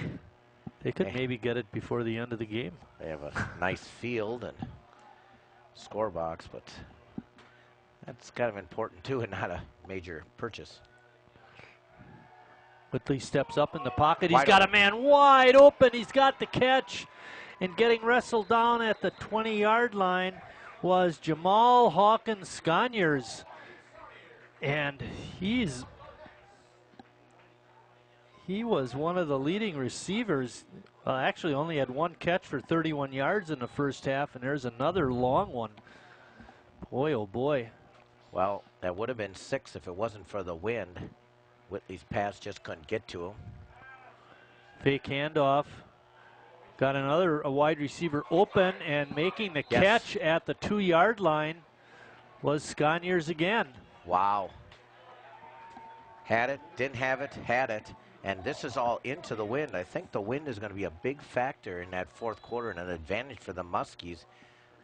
I was thinking to myself, they need to stay close. But how about this? How about we tie it and later on take the lead in this quarter? Whitley in the backfield. Looking to his right. He's got a wide receiver out there, but threw it way too far out of bounds.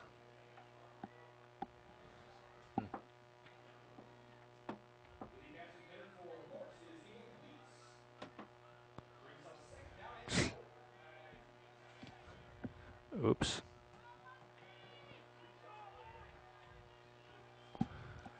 Second down and goal.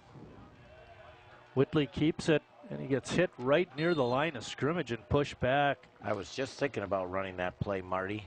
Kind of drop back, spread everybody out, see if Whitley could go up the middle, but Adrian must have been thinking like I was thinking.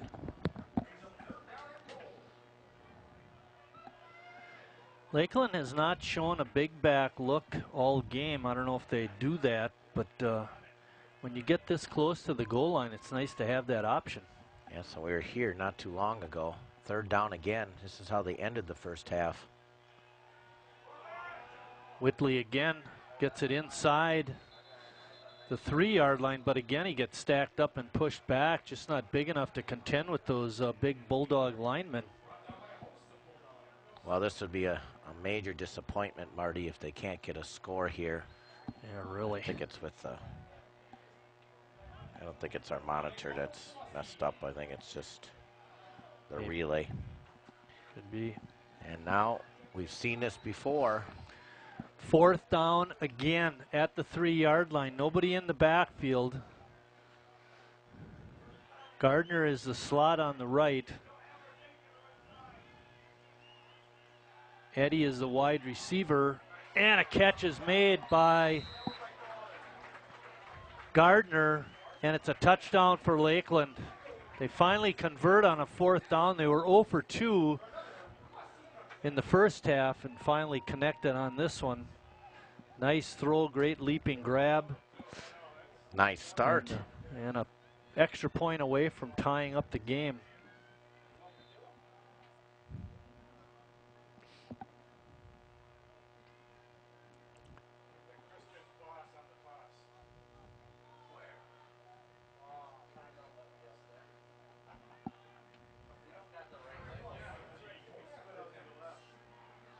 Conrad Foss. Foss looking to get the extra point. This is an important one. It ties up the game. Not a good snap. Good job by Peterson to get the bad snap down, and Foss nails it. With 11:31 left in the third quarter, we're all tied at 20.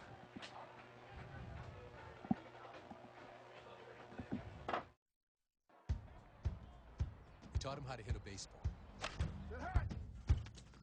how to hit a receiver, the strike zone, the net.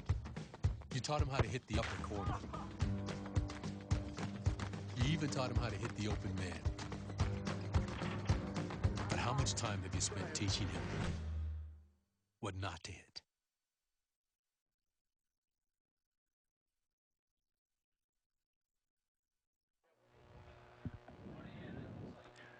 Nice drive, Chris. Almost all of it in the air because he couldn't get the running game going. Well, what's shocking is it's into that wind, and at halftime I used the restroom and talked to a few folks, and was thinking to myself, you know, it's a lot more windier than, you know, it looks windy outside, and it is.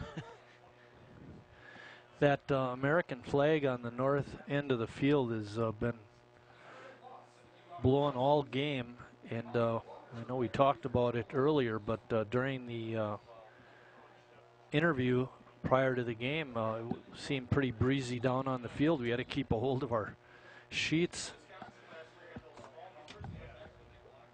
Getting ready to kick it off is Foss.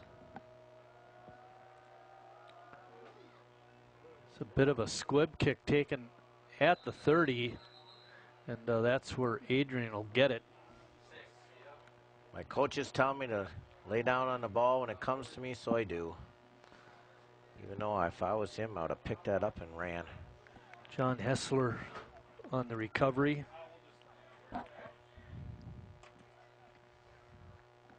But he's going to mark it at the 41. He's a freshman and concerned about playing time. Well, that'll get him to the bench. They got the ball, and Stewart's in the backfield. Euchre's under center. Everything is good for Adrian College.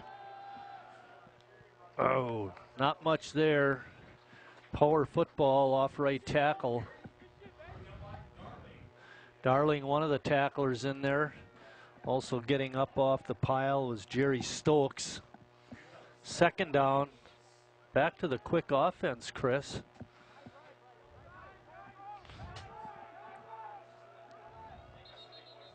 Whistles before the snap.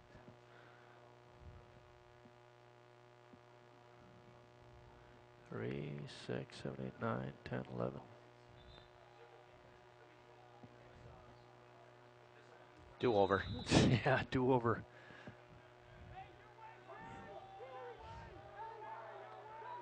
I think the official thought there were too many players on the field for the Muskies. Stewart hit right at the line of scrimmage and spun down. Good play by the Muskies. One of the players in there was Mario Rafe. Well, the Muskies just have single coverage, selling out their safeties and everything for the run there. McGaw is the wide receiver at the top of your screen. When we get back to live action there, you see him way at the top, press coverage up there. Well, and why not sell out on the run now? Now it's a passing situation with 3rd and 9. Euchre was 3 for 5 in the first half. They hand it off again to Stewart, and he's going to be short of the first down. Nice tackle made. Mason Roth making the stop. Boy, Stewart looked like he was going to break one there for a second, Chris. And they're going to punt. And with the wind, good choice here.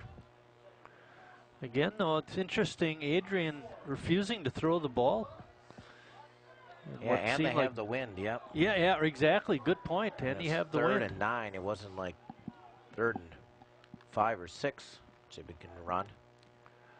Lakeland with the heavy rush, couldn't get to the punter, and the kick is away, taken inside the end zone. And Eddie gets it out to the 12. Gardner gets it out to the 12. Probably. And it's going to be 1st and 10 Lakeland. Probably not the best decision. No, but if you want to get over a 100-yard punt return for a touchdown, you got to do that. I mean, it's just the way it is. I know, but that one you just... Hester would have ran it out. You know who he is, right? Devin Hester? I remember.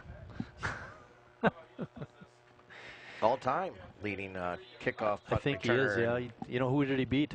Who did he beat out for the record? They beat Deion Sanders? That's it. You got it, Chris. All right. That's why you're the color guy. You know all that stuff. All right, Meeks in the backfield with Whitley. Lakeland had a good drive their last possession. Let's see if they can keep it going. Whitley going deep and over the head of the intended receiver, Hawkins Sconyers. But hey, if that's an on-the-mark pass, he had beat the defense.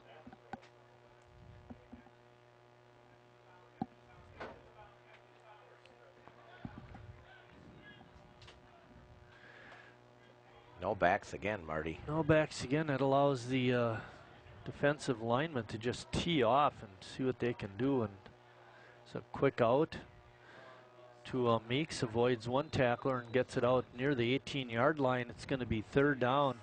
Well, they started the 3rd quarter with that same play. I can see where Whitley would have a very high pass percentage because of all the short passes. West Coast offense, right? Yeah, well, he came in at 70%, and first half he was under 50. Right, yeah, he had a tough first half. Much better 3rd quarter here. Clock running, just under 8 minutes and 50 seconds left in the 3rd. We're all tied at 20. Whitley, he's trying to get unsacked, but can't get away. He's dropped inside the 10. Did you say that's the 3rd sack now? I think, didn't he get sacked once in that first possession? I thought you said, today? Or yeah, in this half. I'm not sure, but... Well, it's going to be the 3rd sack for sure. We know that. And also, Adrian with an opportunity to get really good field position. Lakeland again punting with the wind. Yeah, you said that they only had 4 sacks coming into the game, but you mentioned right in the play before that they can just tee off, and they did that time. Nice scoop by the punter, and he gets it away. Oh, boy. Oh, it takes a bad bounce. It's going to be Adrian ball inside the Lakeland 35-yard line. Bad combination there of the snap. Now, if that would have been on grass, that would have been a lot more difficult. But because of the poor snap, got off a poor punt.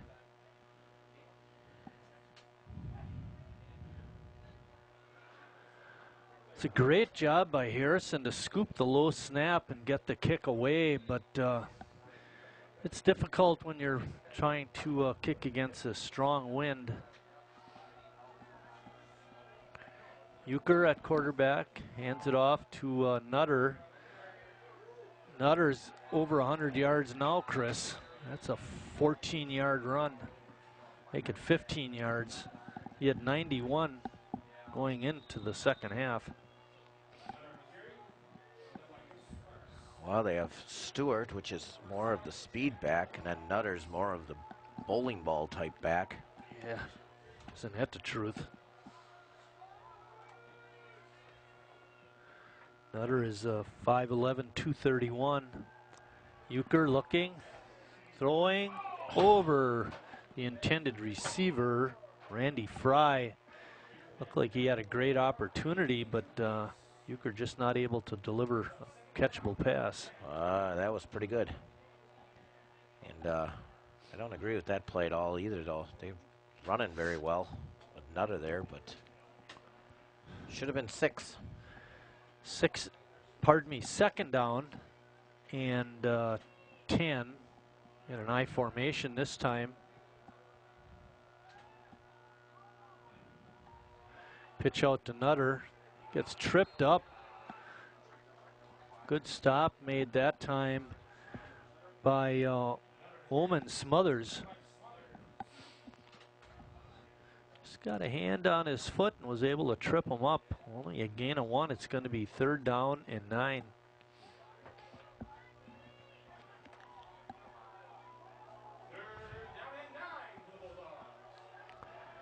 Stewart back in, Marty. Yep. Swing one out to him. And I wouldn't be surprised if they do run this time because of the fact that they do have a strong field goal kicker. So they don't have to pass. But they do. Fake handoff. Euchre getting rushed hard. He can't get the ball away. It's fumbled. He gets it off to Stewart. He picks up a couple of blockers and is out of bounds inside or right at the 1st down marker. Let's see what the call is.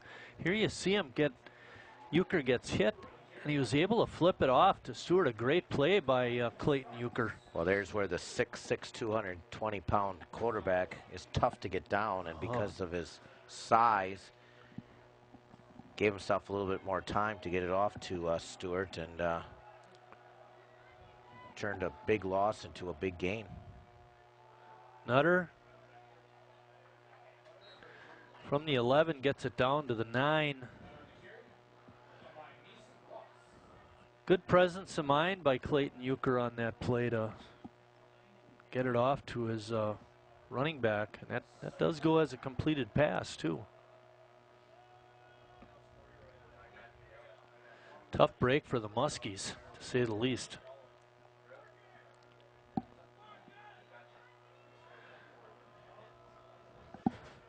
Blocking back is Vanderloft. Stewart, the running back, he gets the pitch out, trying to go around left end.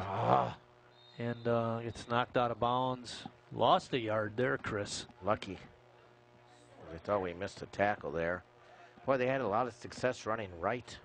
Yeah, right. So why are they coming left? Right end, right off tackle, and haven't gone back to that so far this possession. Clock running, 5:15 left in the 3rd. They've had the ball for over 6 minutes here, Marty. Yep. That's what happens when you run it. McGaw is at the bottom of the screen. Press coverage there. Hand off to Stewart. Avoids one tackler and is knocked down at the 9, the original.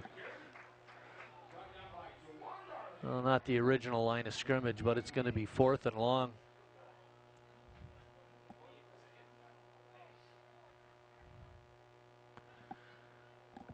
Coming in the ball game is Jerry Stokes. Jay's Poppy, the Clintonville person, really limping off the field. Cook is in to attempt the field goal. Relatively short one from the 16. It's good. And that gives Adrian the lead, 23-20, with 4:24 left in the quarter.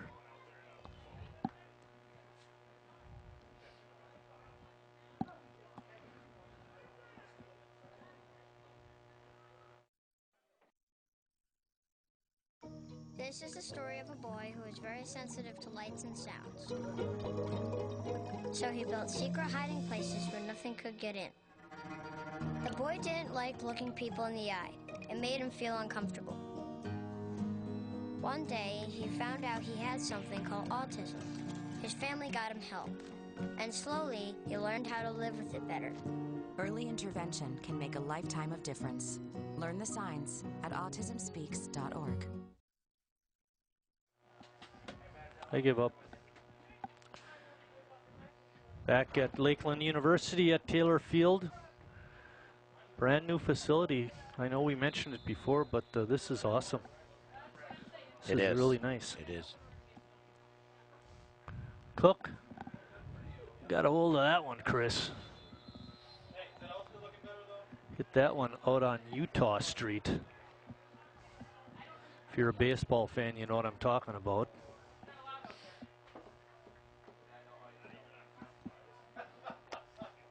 Two possessions, Marty. That's it. One for each team. We like that. Kinda. Right? No.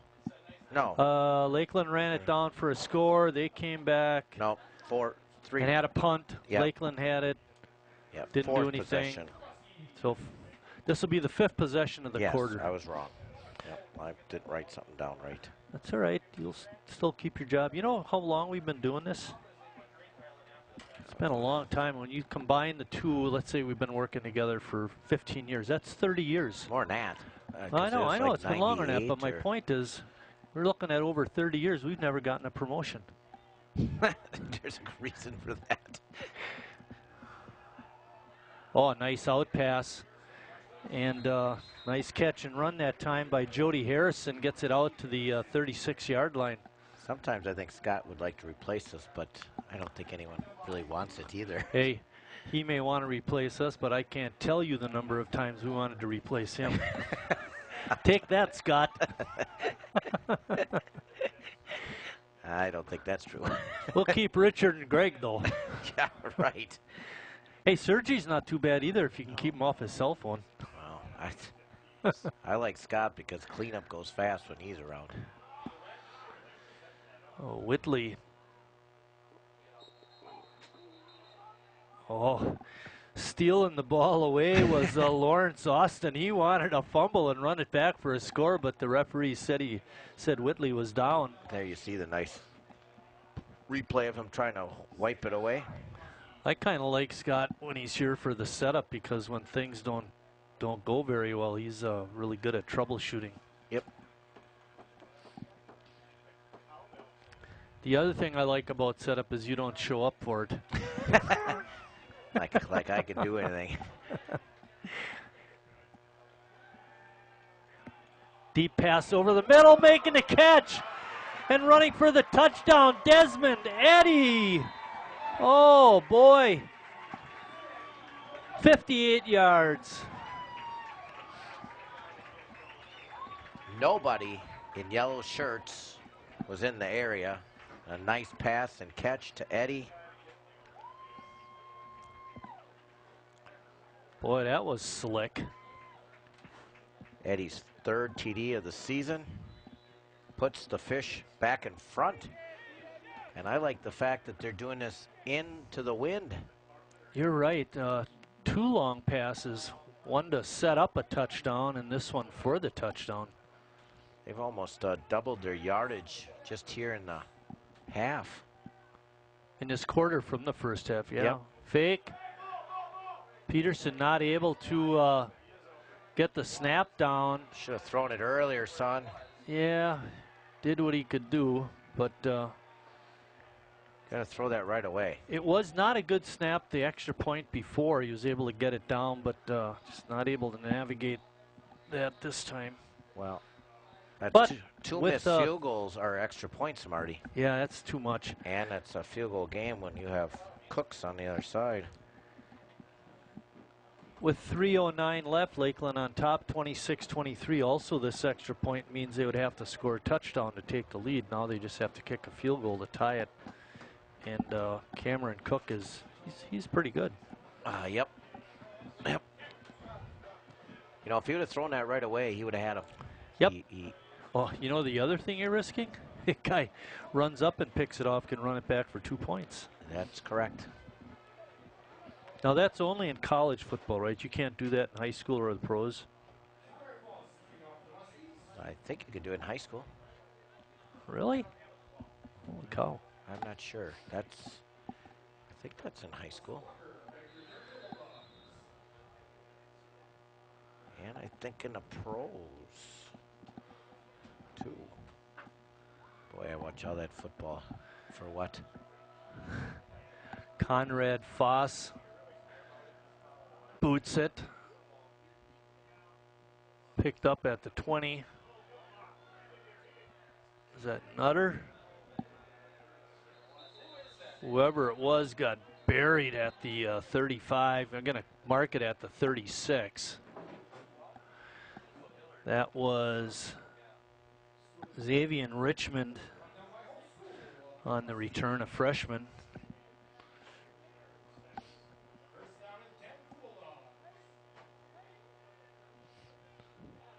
First and 10 for the Bulldogs at the 36. They now trail. 3 wide receivers off to the left. Got Stewart in the backfield. with Euchre. Nutter on the fake. It was Nutter, and they're going deep. Oh, that's a bad call. Wow.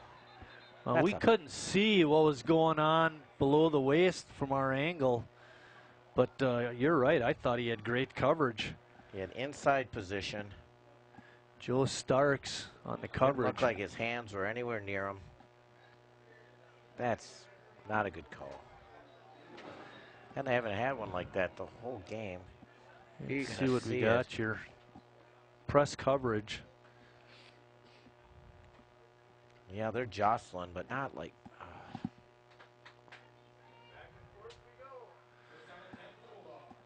It's a 15-yard penalty. He'll put it in Lakeland territory at their 49. Euchre, one of the few times he's gone deep today. One of the few times he's passed. I don't think they're up to 10 passes yet in the ball game. Nutter gets tripped up after about a 2-yard gain.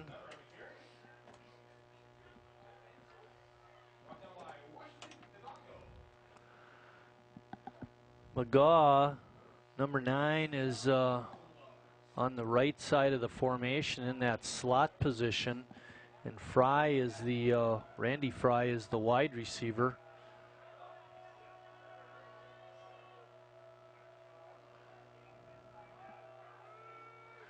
Fake to Nutter, pass over the middle, wide open is McGaw, and he gets tackled at the 15.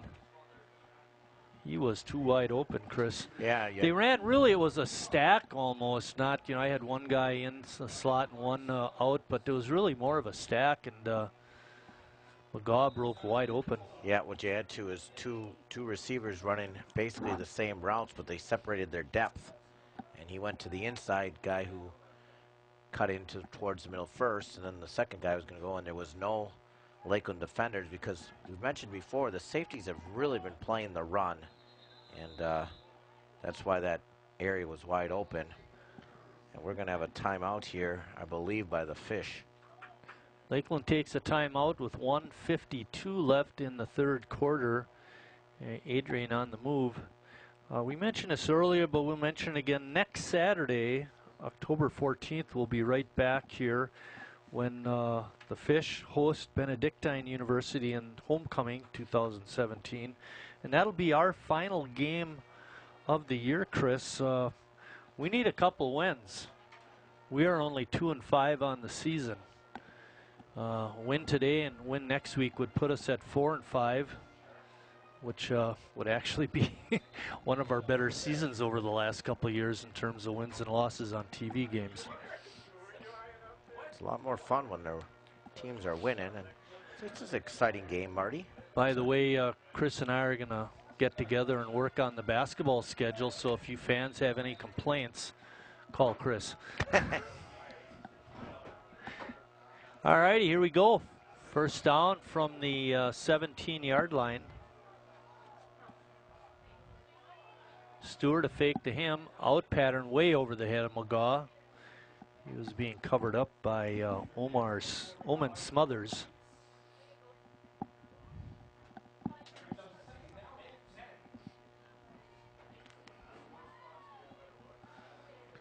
Well, I think Coach Deere realizes we only have the win for a couple minutes yet, so let's try to take advantage of Euchre, even though the run game is still their strength.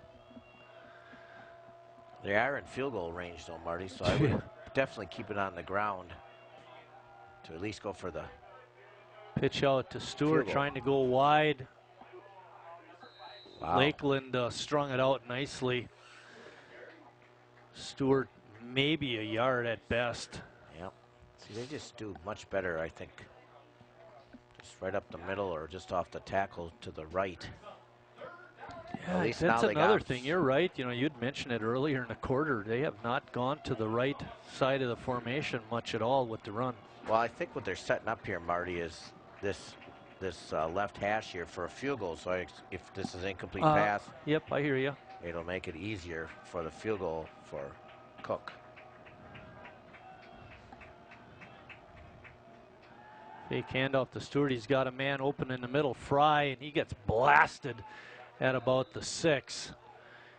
If that's the case, it's going to be a 1st and goal for the Bulldogs. And it is. And it is. Boy, again, 2 wide open receivers, Marty.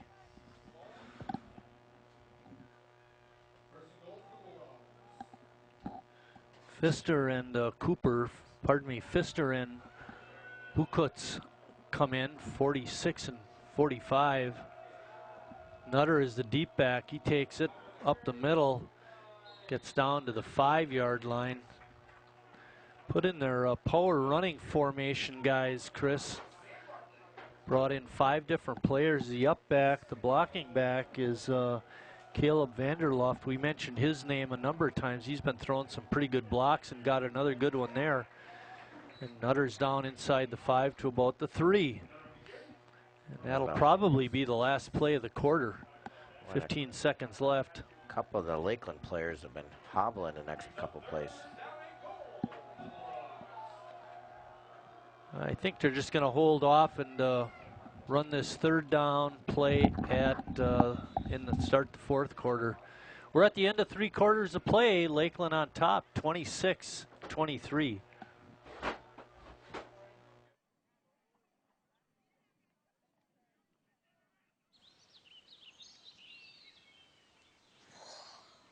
Oh, look, a redhead.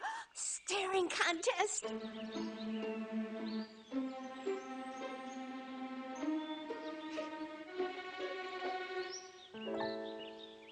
You still got it. I know. Come alive with the forest. The dad was cute. You were looking right at us. Visit discovertheforest.org to find a forest near you. So they say it's a man's world? I don't see anybody's name on it.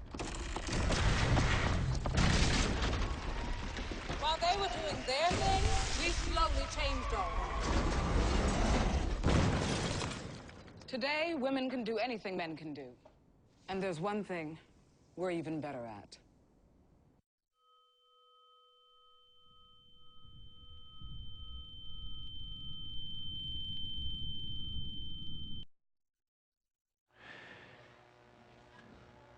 Back at Lakeland University at Taylor Field, Adrian College coming out to run a 3rd and goal play. Interesting, Nutter and Stewart each have 20 carries and they've accumulated over 180 yards. Nutter to the right. Fake to Nutter, pass, incomplete. His wide receiver, Washawn King, was wide open, but couldn't make an accurate enough pass. Euchre was 6 for 10 after 3, now 6 for 11. Whitley is 15 for 26. 567 yards of offense so far. Between the 2 teams, right? Yep. Yeah, that's a lot of yards. 4th field goal. He's money. He's flags down, no flags. So the kick is good. And with 14:51 left in the ball game, we're all tied at 26. Meeks had that 200-yard rushing game last week. He's only got 8 carries this week for 32 yards. Well, right now, Cameron Cook is going to be the Michigan Intercollegiate Athletic Association Special Teams Player of the Week, and I'm nominating him. We'll send in tape of the game. Let's see how he kicks now into the wind here on his kickoff. We know what he can do the other way. Yeah. I don't think it's going to make much of a difference. Yeah, really. Probably won't. Thank the Lakeland staff for their help in us broadcasting this game and providing up-to-date stats throughout the ball game. Really makes our life a whole lot easier. Squib kick picked up at about the 7. It's got an opening. Making the nice return that time was Larry Rivers.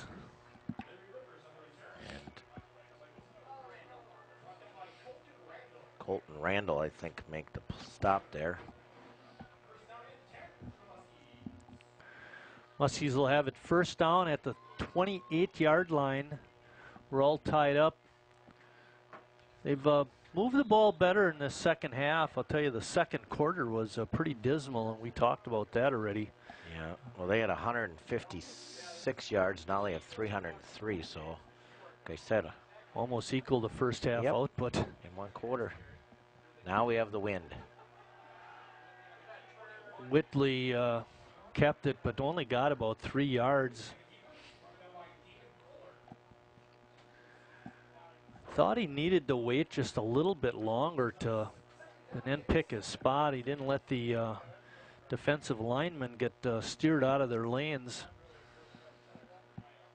Good blocking there by Dustin Peterson, the junior center from right up the street at Michigan. Second and about 8.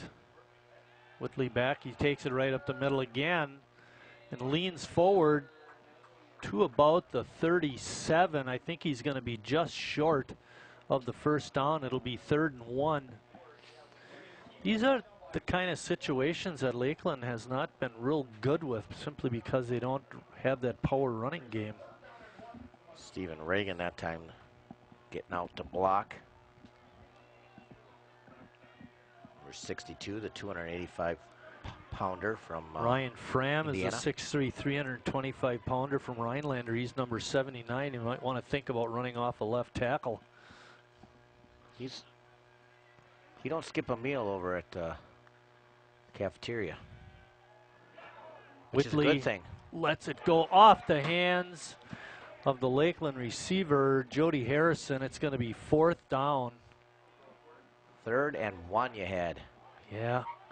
3rd and 1. And you're throwing the ball. How many times haven't we seen that on Sundays? 3rd and 1.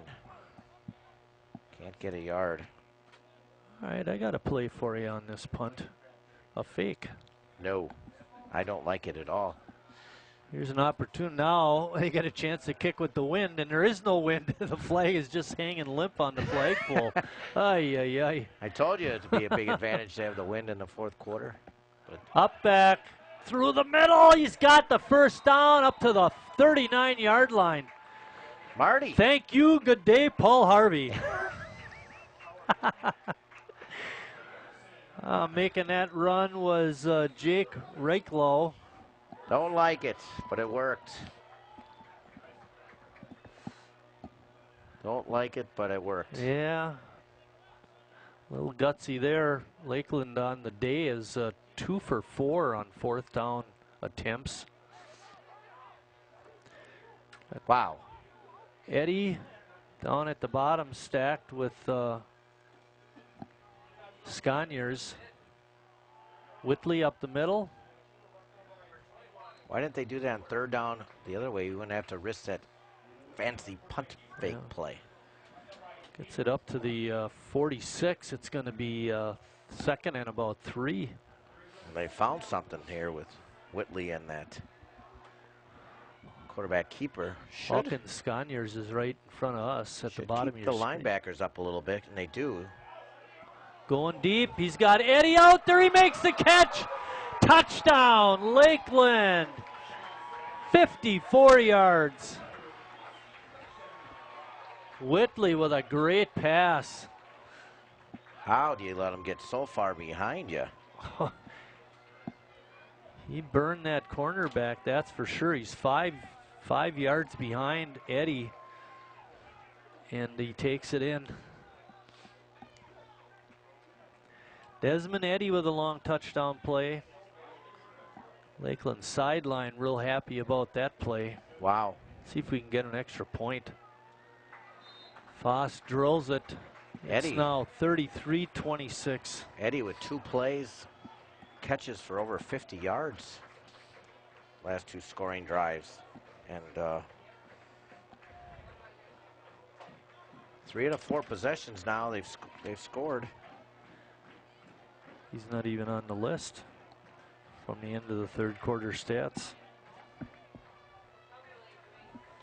Huh.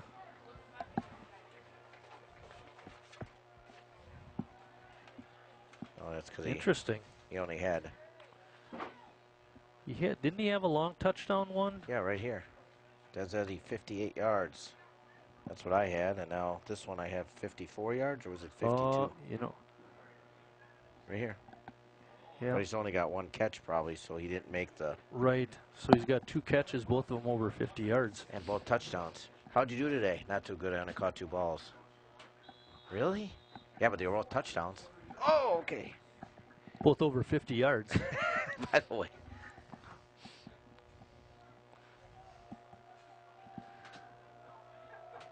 $12-10 left in the ball game.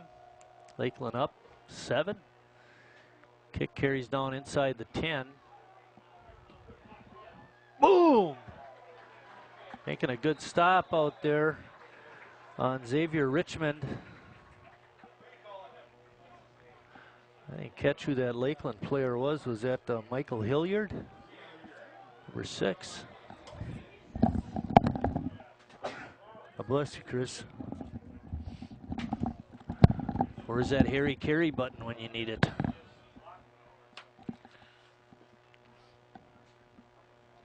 Well, I like the fact that they have to go into the wind. Going to have to stop them, though. McGaw is wide to the right. He's right on the 0 of number 20. And basically, Lakeland has done that. Stewart gets crunched down. Well, he got stopped in his tracks. You know, over the last possessions of scoring, Lakeland has bent, but they haven't broke, just giving up field goals. The last 3 scores for Adrian. They've been able to contain Stewart pretty good, keeping him from real long runs. Let's hopefully that isn't the kiss of death for the Muskie defense. Pitch out, Stewart on a halfback option pass, incomplete. He had the man King, Washawn King, wide open, but the pass fell short, and King not able to make the adjustment. There's the win there, Marty. It did come back up alive there, and it saved 6 points. That would have been a 3rd quarter play. That was a touchdown. That was a touchdown. Vanderloo checking out. They bring in another wide receiver, Stewart, the lone setback with Euchre. Big play, Marty. Big. Get a stop. Lakeland rushing hard. And a catch is made. Nice grab by Donald Scott. His first catch. Good delivery that time by Euchre. Defense actually wasn't that bad either. That's a tough break, Marty. They had to get off the field there. They had a chance then to probably get good field position. Maybe put that finishing score. Now you gave the Bulldogs another chance as we roll under 11 minutes. Stewart trying to bounce to the outside, avoids a couple of tacklers, picks up a nice block, and picks up about 8 or 9 yards. That was a good run. He picks up more speed as he goes along, Marty. Yeah, you're right. He doesn't have the quick burst. He gets faster as he moves along. Lakeland bringing in another defensive back, Josh Neelums. Checks into the ball game. And Nutter back in too, Marty. Yeah, the power runner. Interesting, after 3 quarters, both Nutter and Stewart identical carries, 20 apiece. Right, that is pretty amazing. That's a lot of running.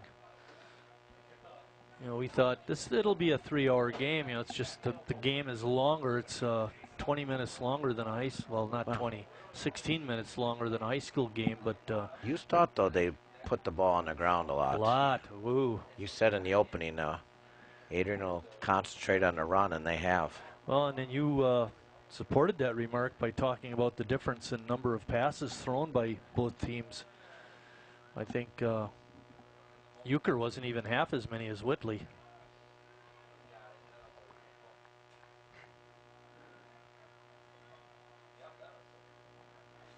Trying to get the yard marker They're going to need all new position. Get all new equipment before next week. Nutter hitting the backfield There and you go. dropped. Loses 3 yards at least. Lakeland gets a bad spot. It's going to be a 2-yard loss, but we'll take it. It's going to be 3rd down and 4. 3rd down and along 3. Juan Darling again. We've mentioned him a number of times today, the senior. Scott, who made that big catch, is the wide receiver to the left.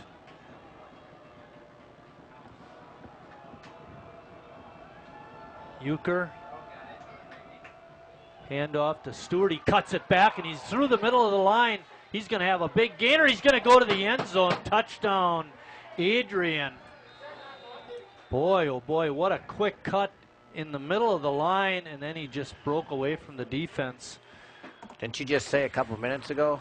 56 yards. Just a couple minutes ago, Marty, you said we can't allow him to break off a big play. And there he goes. Sometimes that kiss of death comes a little bit later. Well, Lakeland got away with one on pass attempt miss, but they didn't get away with one there. And we're back to even, but the big play I still think was that 3rd down conversion on 9 when they hit Scott. I think you said it was Scott. That number 81. Yep, Donald Scott on 3rd down. I said it was a big play. It turned out to be a big play because could have been off the field there. He allowed Euchre to complete a pass. Scott did not have a catch so far in the game. And just thinking back, I can't remember him ever being targeted. No, and he's not even listed in their top 6 receivers, Marty, on the stats coming in. So good play by that young man. Made the catch when it counted. Yeah. And we've said it all day. You have to counter and score. Obviously, we said it was going to be a shootout, and it is. So the ball's back in your hands. So again, the pressure goes back onto Michael Whitley and his offense to get into the end zone or put some points on the board. When they've had an opportunity to run the ball back off a kickoff, Lakeland has got a 69-yarder and a 39-yarder. The problem is Cook has been kicking them deep into the end zone, not returnable. Perfect. Eddie takes it on the 2. That's a perfect kick on the 1. Yep. Through the line of scrimmage out to the 30. Avoids one tackler and is finally spun out near the 40-yard line. That's going to be a 38-yard return.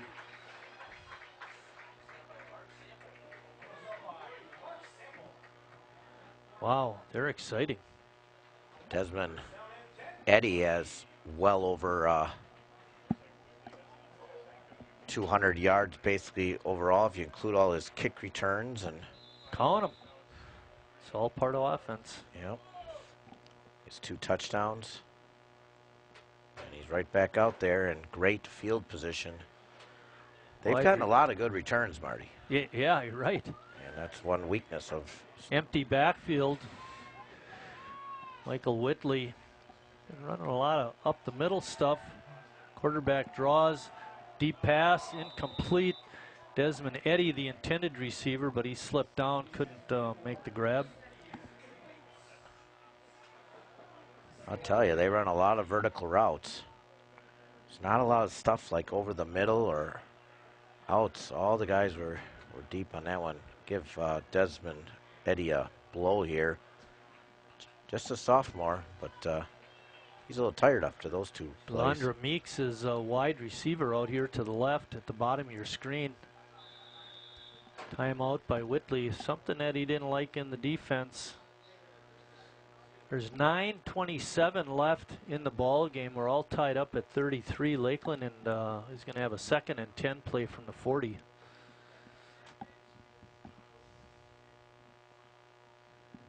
It's an interesting game. Well, it's basically what we thought it would be, Marty. A lot of offense, a lot of scoring. And I thought something that was unique. I was reading some of the pregame stuff. Lakeland College is averaging 40 points per game. But in Division III, that ranks them 24th. A lot of offense in this division. Or, yeah, Division III. Doesn't anybody stop anybody in Division III football? It was 19 years before Lakeland had a 200-yard rushing day, and Meeks did that last week. Deep over the middle. Oh, good defensive play. Coming up to knock the ball away was Sean Starks. Basically the same play. Exact same play. Yeah, Eddie that time didn't fall down. Had a good chance at it, but couldn't make it. 9:22 left. A lot of time.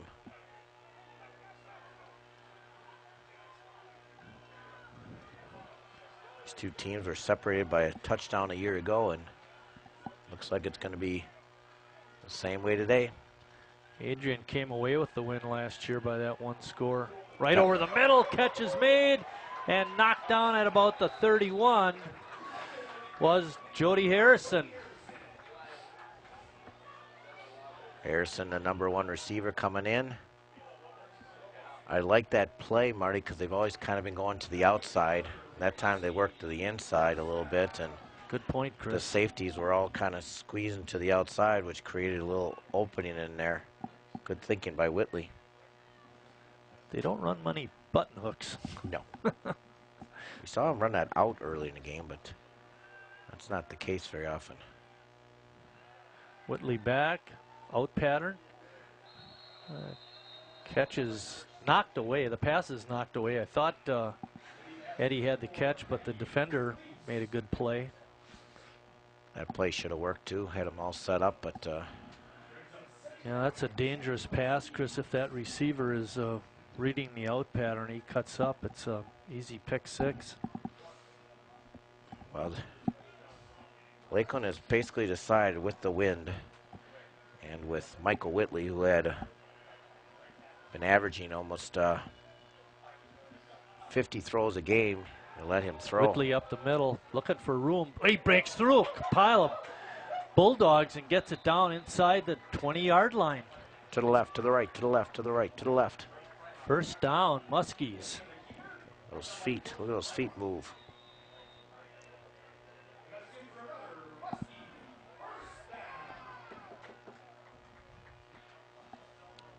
What do we got now?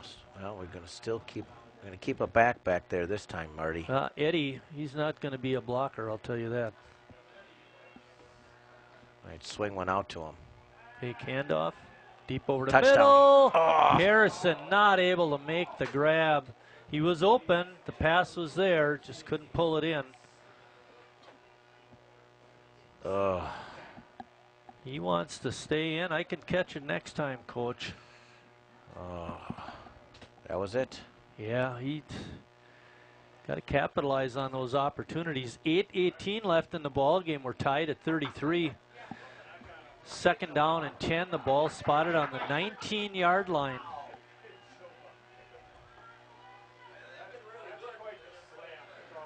If you play tight end, don't come to Lakeland. They'll make you into a back. Meeks wide open, barrels into the end zone, touchdown. He put his head down and was not going to be denied. You know, I thought they were going to run that before to Eddie, but they decided to run it a little bit later to Meeks, and it worked. That's a nice, easy throw for Whitley, too, being a left-hander, and he really did a great job of leading Meeks on the catch, so he's running forward as he makes the grab. Well, we mentioned they had to counter with a score. Nice drive there by the senior Michael Whitley. 19-yard scoring play. Whitley to Meeks.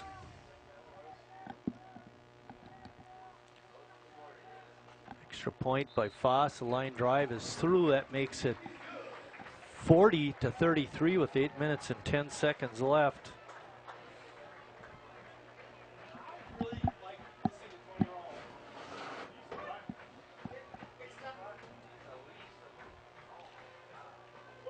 Good news is he scored. Bad news is there's still 8 minutes left in the game. We need that turnover we asked for at the opening. Yeah, isn't that the truth? How about a pick? If one team could just stop the other team once, get that 2-score lead, especially with the clock running down, I think be okay.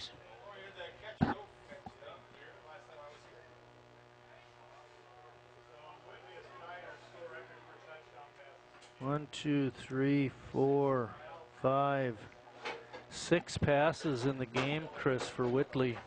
They just said that's next door, tied a school record. Yeah. And we have 8 minutes left, Marty. I didn't throw that many touchdown passes in the backyard. Oh, yeah, you did.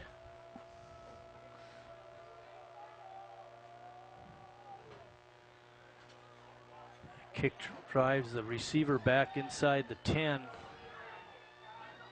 And Walker gets wrestled down at about the 24.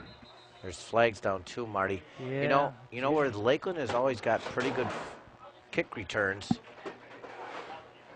The special teams for Lakeland on their kickoff return defense has been much better and always seems to put Adrian a little bit back farther.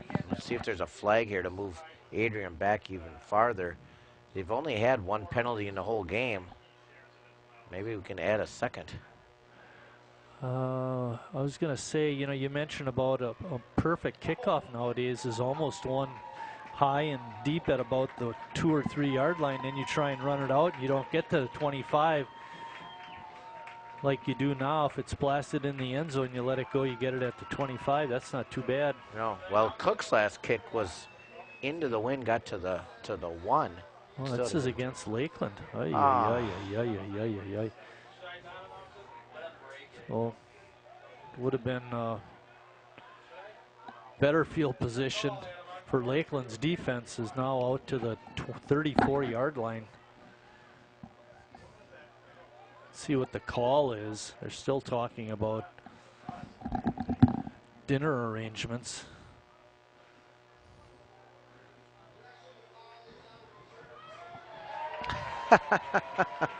Penalty is on Adrian, apparently.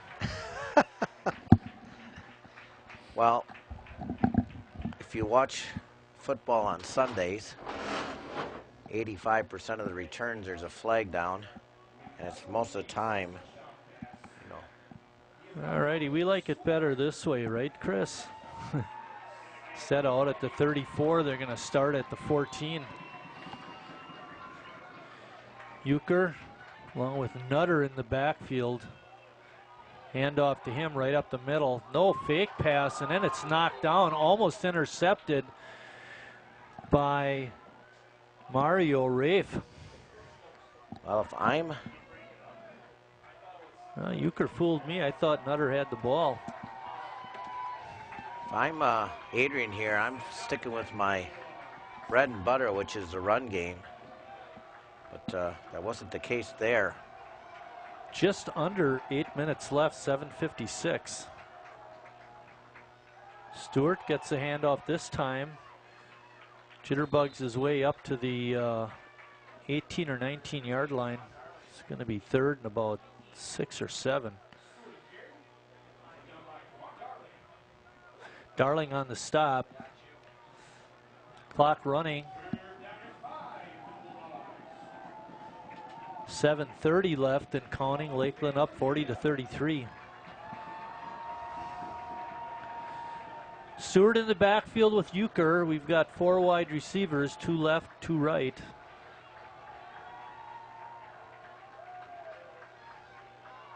Euchre over the middle. He's got his man, Fry, and he gets drilled at about the 26. That'll be enough for the first down, however. Yeah, went right outside the linebackers, right in front of the safeties. Nice little safe pass. First down, Bulldogs. I can't tell you how much easier it is to call the game when I'm not always burying my head writing numbers down. This is pretty nice. I thought Euchre was going to go up under center, but he's not. They're going to remain in the shotgun. And a blocking back. It's a running formation. They give it to Nutter. He takes it off of left tackle and gets up over the 40 to about the 41 or 42, but they're marking it at the 40, it's going to be enough for a first down, even with the spot. A little surprised that they are hustling the way they are. Another little trouble with the handoff, but gathers it in and kicks up about 2. Now we stop action.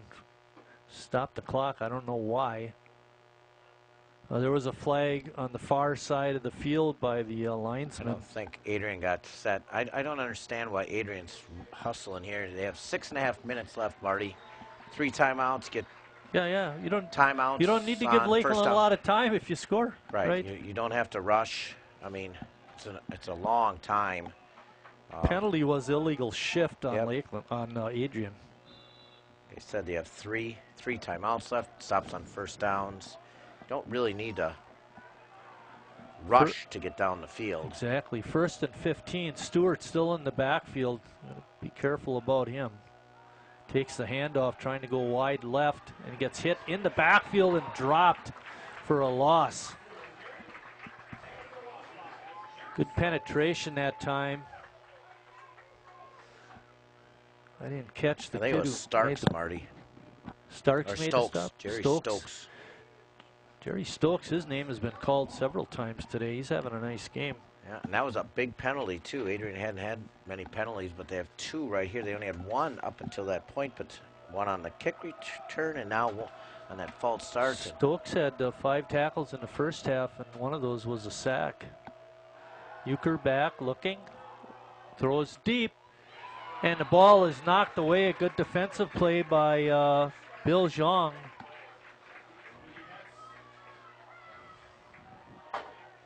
Third and 15. You're going to see it. Zhang, number 31, knocks the ball away. Stokes. It was Stokes again, Marty. Really? Yep. Okay. Give it to Stokes. And he was right on it. Yeah, you're right on that receiver. Yeah, he was.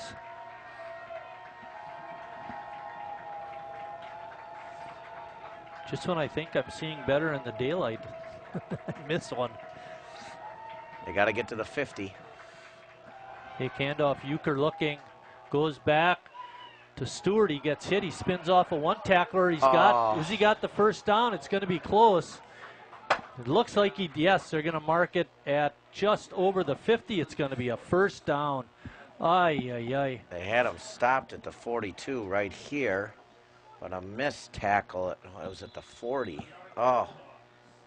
You know, it was a good design play, too. Roll up to the right and throw back to the left. They had so many yards that they should have got it. I mean, and Lakeland defended it right. They just didn't execute. They missed a tackle. He spun off that first. Nutter up the middle. Gets down to about the 46. Rolling down to the 5-minute mark. Still plenty of time for Adrian. They don't have to rush it.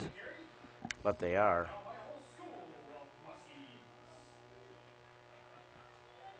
They're playing a little fast.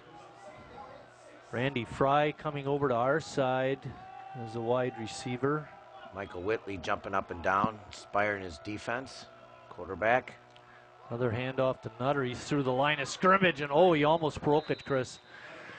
Gets knocked down just outside, just inside the 35. Watch this. If he had a little better burst of speed, he might have broke through the defense. He's thinking about timeouts. Adrian 3, Lakeland 1. 34. Nice play. Yard line. And getting through is a bevy of muskies, or as they like to say here, a school of them. Darling read that, came off the edge again, anticipated the snap.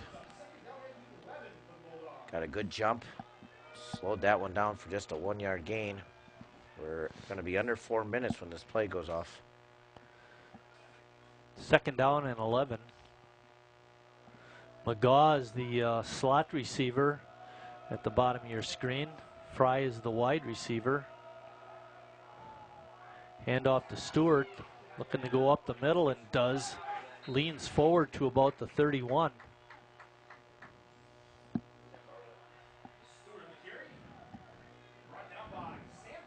Interesting play calls here now, Marty. You're right. You got 3:35 left. Yeah, and you have 3rd and 7. So if you risk a pass, and we're down to our last chance. If we run and we don't gain anything, we're either way.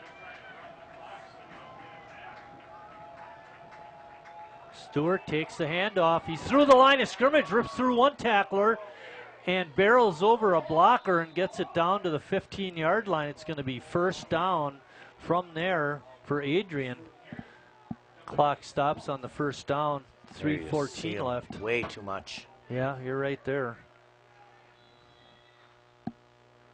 Well, you mentioned in the opening that they ran the last 6 minutes for a score last week to win. They started with 8:18 left. They were down to 3:04. They're not in yet, though. Nutter on the handoff. Bounces it. Bounces through. Oh, no. He's going to go in from 15 yards and a touchdown. Adrian. 2:54 left. I don't think you go for two, though. No. No. Because you could get a pick. Well, or all you got to do on is stop defense. them and Yep. get in field goal range for the Bigfoot.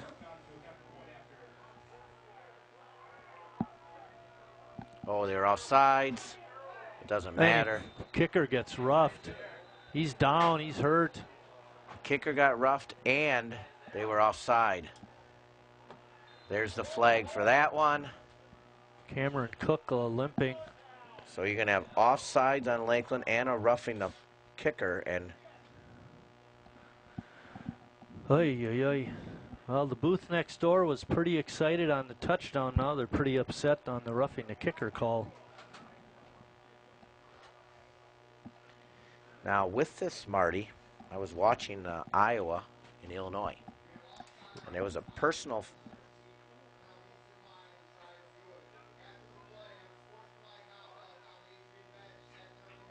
Oh, wow. Adrian Bench gets in a penalty. What? Reacting to the, coach better stay on the sideline. Don't be out there yelling. You're going to get another one. Oh, boy. I don't like that when officials make missed calls and then give them a penalty, unless they say certain words that come in fours. Yeah. Letters. So I was wrong. So I'm not going to tell my story, Marty. Who won? Well, okay, I'll tell you the story. It was the first quarter today. It was Iowa and Illinois, and because of a personal foul, they got a 15-yard penalty, so it was a short field. So instead of kicking it deep, they tried an onside kick because didn't matter because Illinois would have had it, and Iowa got the recovery.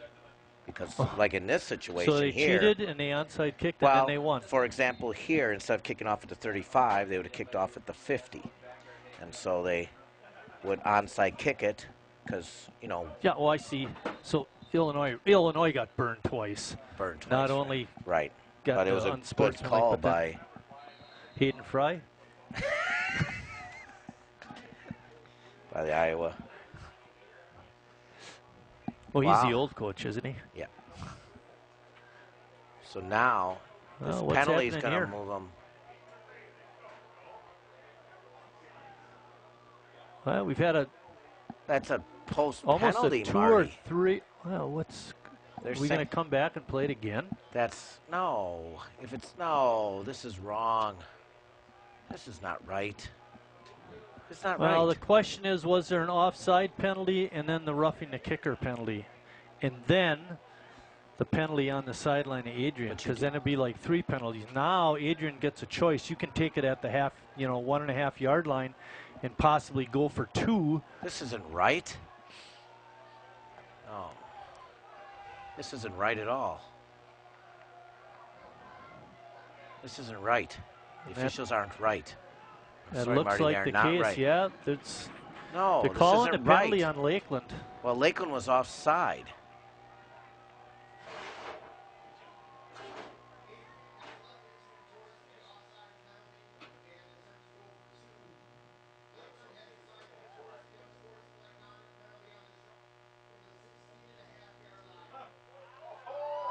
What? So, here's the situation. There were multiple penalties. The first penalty happened on Lakeland. Adrian gets the ball on the 1.5 yard line. There was also unsportsmanlike conduct on Adrian on the play. Now Lakeland gets to exercise their right to enforce that penalty, which moves it from the 1.5 back to about the 16-yard line, essentially. So now, does Adrian have to go for right. two on this? I don't think that's right, Marty. I don't think that's right. Can they drop kick it for an extra point? I don't think that's right. We'll have to ask Mr. Semp what's going on out there. Basically, what Adrian had to do there was decline the penalty, and then keep the points. Keep the point. Yep. Well, they're going to go for one. Now this is going to be a 23-yard attempt, so they can go for one. 33 yards. Yeah, 33, 10 yards deep. Blocked! Pick it up. Lakeland picks it up. They're going to go for two. Why not? And two players are down, one Adrian player and one Lakeland player. There's a flag down again, Marty. Oh, no. So you not only get a penalty, you get players hurt on the penalty. What the heck? That's unfortunate. Ay, ay, ay. Picking up the block was Darling. He wanted to run for two, but whistle stopped the play. Jeez. Well, I've seen it all now, Marty. As an official, these are the kind of plays that you just dread. You know, it's something you're going to remember 20 years after your career is over. Remember that Saturday afternoon at Lakeland? I'd like to say see the replay, but our screen has been so bad. Yeah. Silence in the stands and on the sidelines as they wait for the... I don't know what happened. Yeah, you can't tell. Then they gave no signal about what the penalty is all about yet. Well, you don't blow it dead when it's blocked either. Adrian Coach is on the field talking to the officials again. Okay, limping off the field for Adrian is Dakota Underwood. He's at 6'7", 269, kid from Blissfield, Michigan.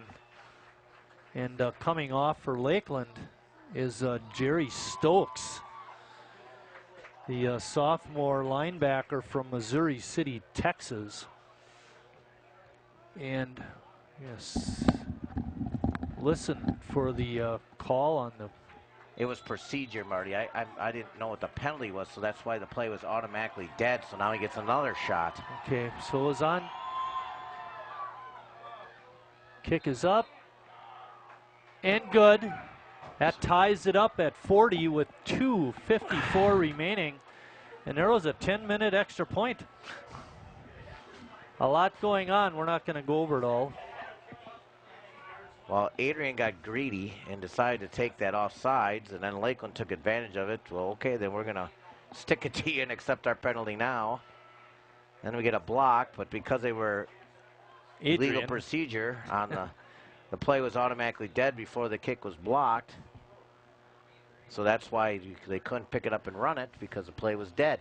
And then you move it 5 yards back, and Cook says, so what? That's right. Now it's easier for me.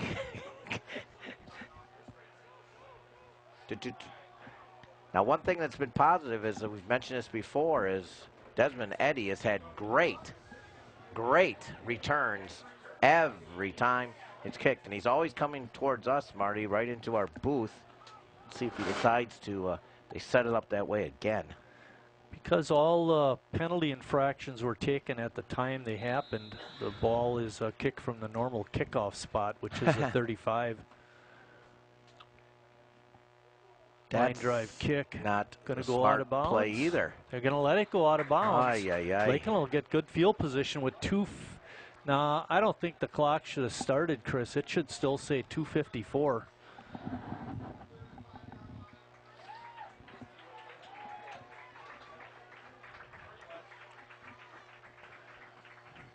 Ball is going to be spotted on the 35-yard line. Lakeland with plenty of time and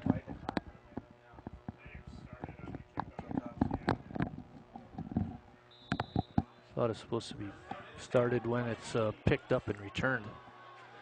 All right. Another difference between college and professional football, and I think high school too. I don't think they started till the ball is touched. All right, Whitley. Empty backfield. He's got a lot of wide receivers. Blitz off the corner. Whitley trying to bounce it outside. He gets sacked for about a 4-yard loss. 3 timeouts.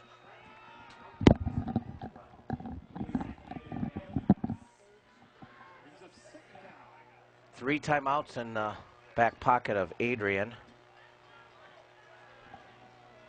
Good decision not to use one because if the Muskies would get a first down here, I would call one if I was Adrian if they do not get one here. First down it is. Whitley going deep. He's got Harris who pushes off. He makes the catch, and he's out of bounds. That was a clear push off, and there's a flag in the middle of the field. It should be against Lakeland.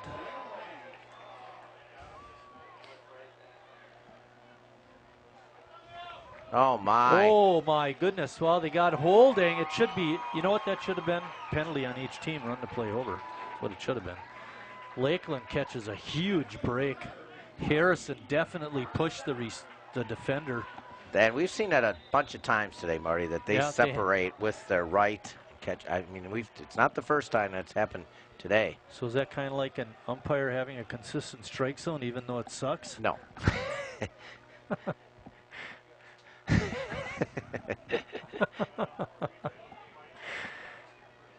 But it's for our team, so I guess we'll take it. When it's under 45 degrees, the strike zone should be big. Oh, Whitley got nailed. Rushers came right up the middle. Damon Fuller hitting Whitley after the release. And then, you know what's really bad? He didn't even help him up. And there you saw the replay. Good choice, though. Whitley knew what to do with the ball. He just couldn't quite get it there. Second down. Ball spotted on the 29-yard line. Lakeland needs to get at least 10 more yards to have, I would think, a good chance for Foss to make a field goal. A lot of adjusting over on the right side of the formation for Lakeland. Whitley going deep. Back shoulder. Back shoulder catch is made by Gardner on about the 12-yard line. Well, Adrian's adjusted. Instead of having one single safety, they put in 2 or some type of cover 2. But that was a ball. Again, because of the speed of Lakeland, Adrian's back so far, he could throw it to his back shoulder and he could come back to it. And again, it's a first down at the 11-yard line. We have 1:23 and counting. Might want to run the ball here, eh, Chris? 2, 1. Whitley's pass is knocked away. Gardner over the middle. Whitley had to get rid of it in a hurry. He was being rushed hard, and he's shaken up. Lakeland not. Well, the clock is stopped on the incomplete pass. There's 1:09 left. Looking for Meeks. Chris, I don't see him unless he's, no, I don't see him out there.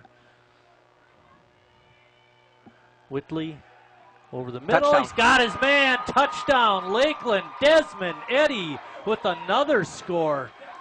School record. 7 touchdown passes for Whitley. New school record. Desmond Eddy has 3 touchdowns here in the second half. Holy cow. Pretty quiet in the booth next to us, Coach. Coach is not happy. Well, they had the safety there, and I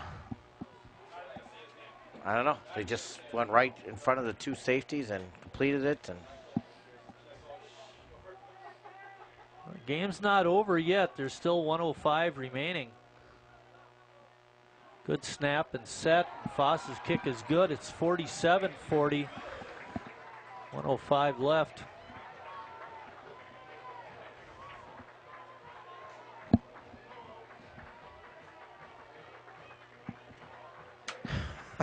Wow. You nailed it. Shootout? This is what it would look like if you were checking the dictionary.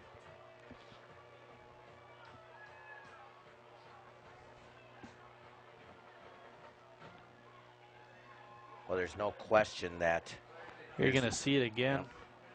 Here's the school record. Bam. And the Adrian Bulldog D-backs just looking at each other.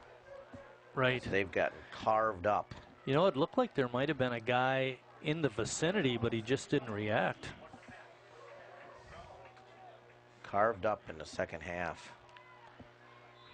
We need to have good coverage again, boys. Don't let them break a long one. Keep them back if you can. Lakeland with about 400 yards passing. They came in averaging 364. Good kick, carries deep, taken at the 5. Davis. One player made gets a play. Knocked down at the 28-yard line. Actually, I take that back. It was Zaven Richmond on the return. Well, a little further than we want, but we'll take it. Right. Well, we said that Adrian's explosive, Marty, from the get-go. You mentioned it right from the opening, but that's basically on the ground. And I think this is a big advantage for Lakeland, even though their pass defense has been... I would think the running game would get a bit of an advantage with only 3 down linemen, though, by Lakeland, right? Yeah, but you have 56 seconds, and you got to go 70 yards. You have all 3 timeouts, though, so... Euchre, fake handoff, looking. Wide. He's going to get hit and sacked. Making the sack was Mario Rafe. That's his 3rd and a half sack on the season. Euchre does not get up. He'll have to leave for a play, Chris. That means their quarterback is not going to be in the game for the next play at least.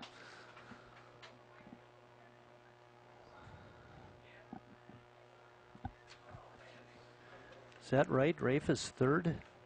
3 and a half sacks on the season. Well, I think he had 2 in the first half. Did he? Here, take a look at this. Here you go. 4 solo, 1 assist, 5 total. But he didn't have any sacks. Oh, yeah. My bad. Tackles for loss.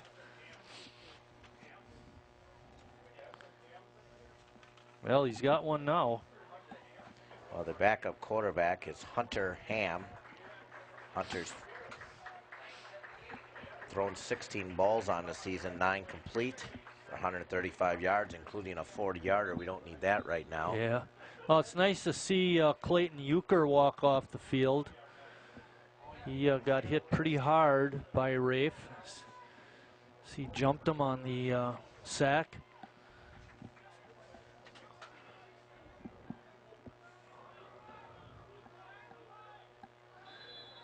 You got 3 wide receivers stacked on the left side.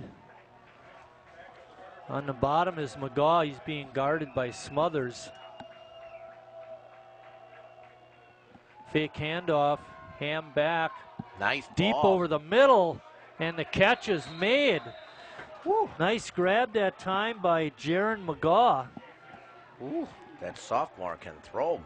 He's got a nice tight spiral, Marty. Threw it right down the middle. Clock running 40 seconds. Fake handoff. Ham fires it complete to Stewart. He slips through 1 tackler and he's knocked down inside the 30. Stop clocks with 29 seconds remaining. Adrian still has 2 timeouts and they take one of them right now. Tell you, he looks good. He does. He looks good. Maybe next week he's their passing quarterback and Euchre's the running quarterback. By that I mean hand it off. I'm Lakeland right here. I send the house. Really? Right now. Not just 3 guys, huh? I'd go and send I'd blitz right here with a timeout. You can set up your play to say that you're going to do that. Because they call timeout. You know, you don't have to sit back now because, you know, they're just going and going and going and going. I think if I was Lakeland, I'd dial up Moses here. Mason Ross is a pretty important guy. He's one of the deep men. The other guy back deep is Dante Roll. number 16. See if they come. Nope, here they come, delayed. They're coming. Ham rolling, steps out of one tackle and then throws it out of bounds. There's 22 seconds left. Good play call by the defense there of Lakeland. Not sitting back, slightly delayed their linebackers. Forced an uncomfortable situation for Ham. But I can still get off about 3 plays, Marty. Oh yeah, easily. You'll get your other 3 plays in for this set of downs. They still need 30 yards though, so. If I was Adrian, I want to get to about the 15 here. Ham looking down the field. He's got a man wide open in the middle of the field and diving down. I think that was Marcus Higginbottom. Ooh, not a good decision here. They called their last timeout with 15 seconds. You almost have to, Chris. By the time you get a play off. I would have spiked it. Yeah, but then you only got 14 seconds. And you have 3 plays. Now anything in front of the end zone, the game's over. Yeah. The game is over. That was not a good. Got to go to the end zone. Yep. And you're right. Yeah, they could maybe get 3 plays in. So these are the kind of situations that take a lot of studying to see what you can get. You know, what play takes how many seconds? Can you get it in 3 times? Yep. That kind of thing. And if I'm Lakeland again, here I come again. I'm sending it. I'm sending the house. Yeah, I was watching what you had said. You know, and the 3 down linemen came right away. The linebackers delayed a little bit.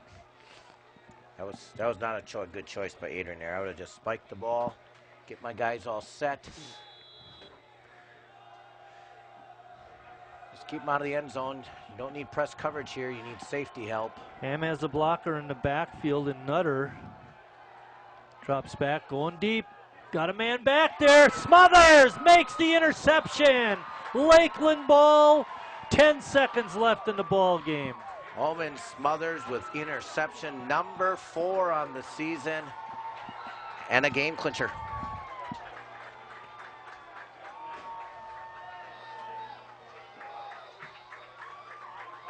Illegal man downfield. We don't care. Yeah, penalty declined by Lakeland. They will get the ball. You know what's strange? That's a strange call. Legal man downfield. I mean, he caught it and threw it. There's a lob. How could anybody have gotten downfield? But anyways. Victory formation. Gardner, the safety man, 10 yards back. Whitley, one of the only times all game he's gone under center. Kneels down. Oh. Nothing funny in there, boys. Be nice. Clock running. 2-1-0 ball game. Lakeland a winner, 47-40. Chris, some closing comments? We got to see a school record. Marty called the fake punt, which was a big play. And a nice finish. We asked for the turnovers would make the difference. It ends that. We almost looked like we knew what we were talking about today. And more importantly, WSCS picks up another win. Yeah, look forward to next week and my cheeseburgers. All right, for the crew, Greg Zablocki and Richard Bartson on camera, Scott Maloff, our director. For my partner, Chris Wright, I'm Mike Martin saying thanks for watching, everybody, and we'll see you down the road.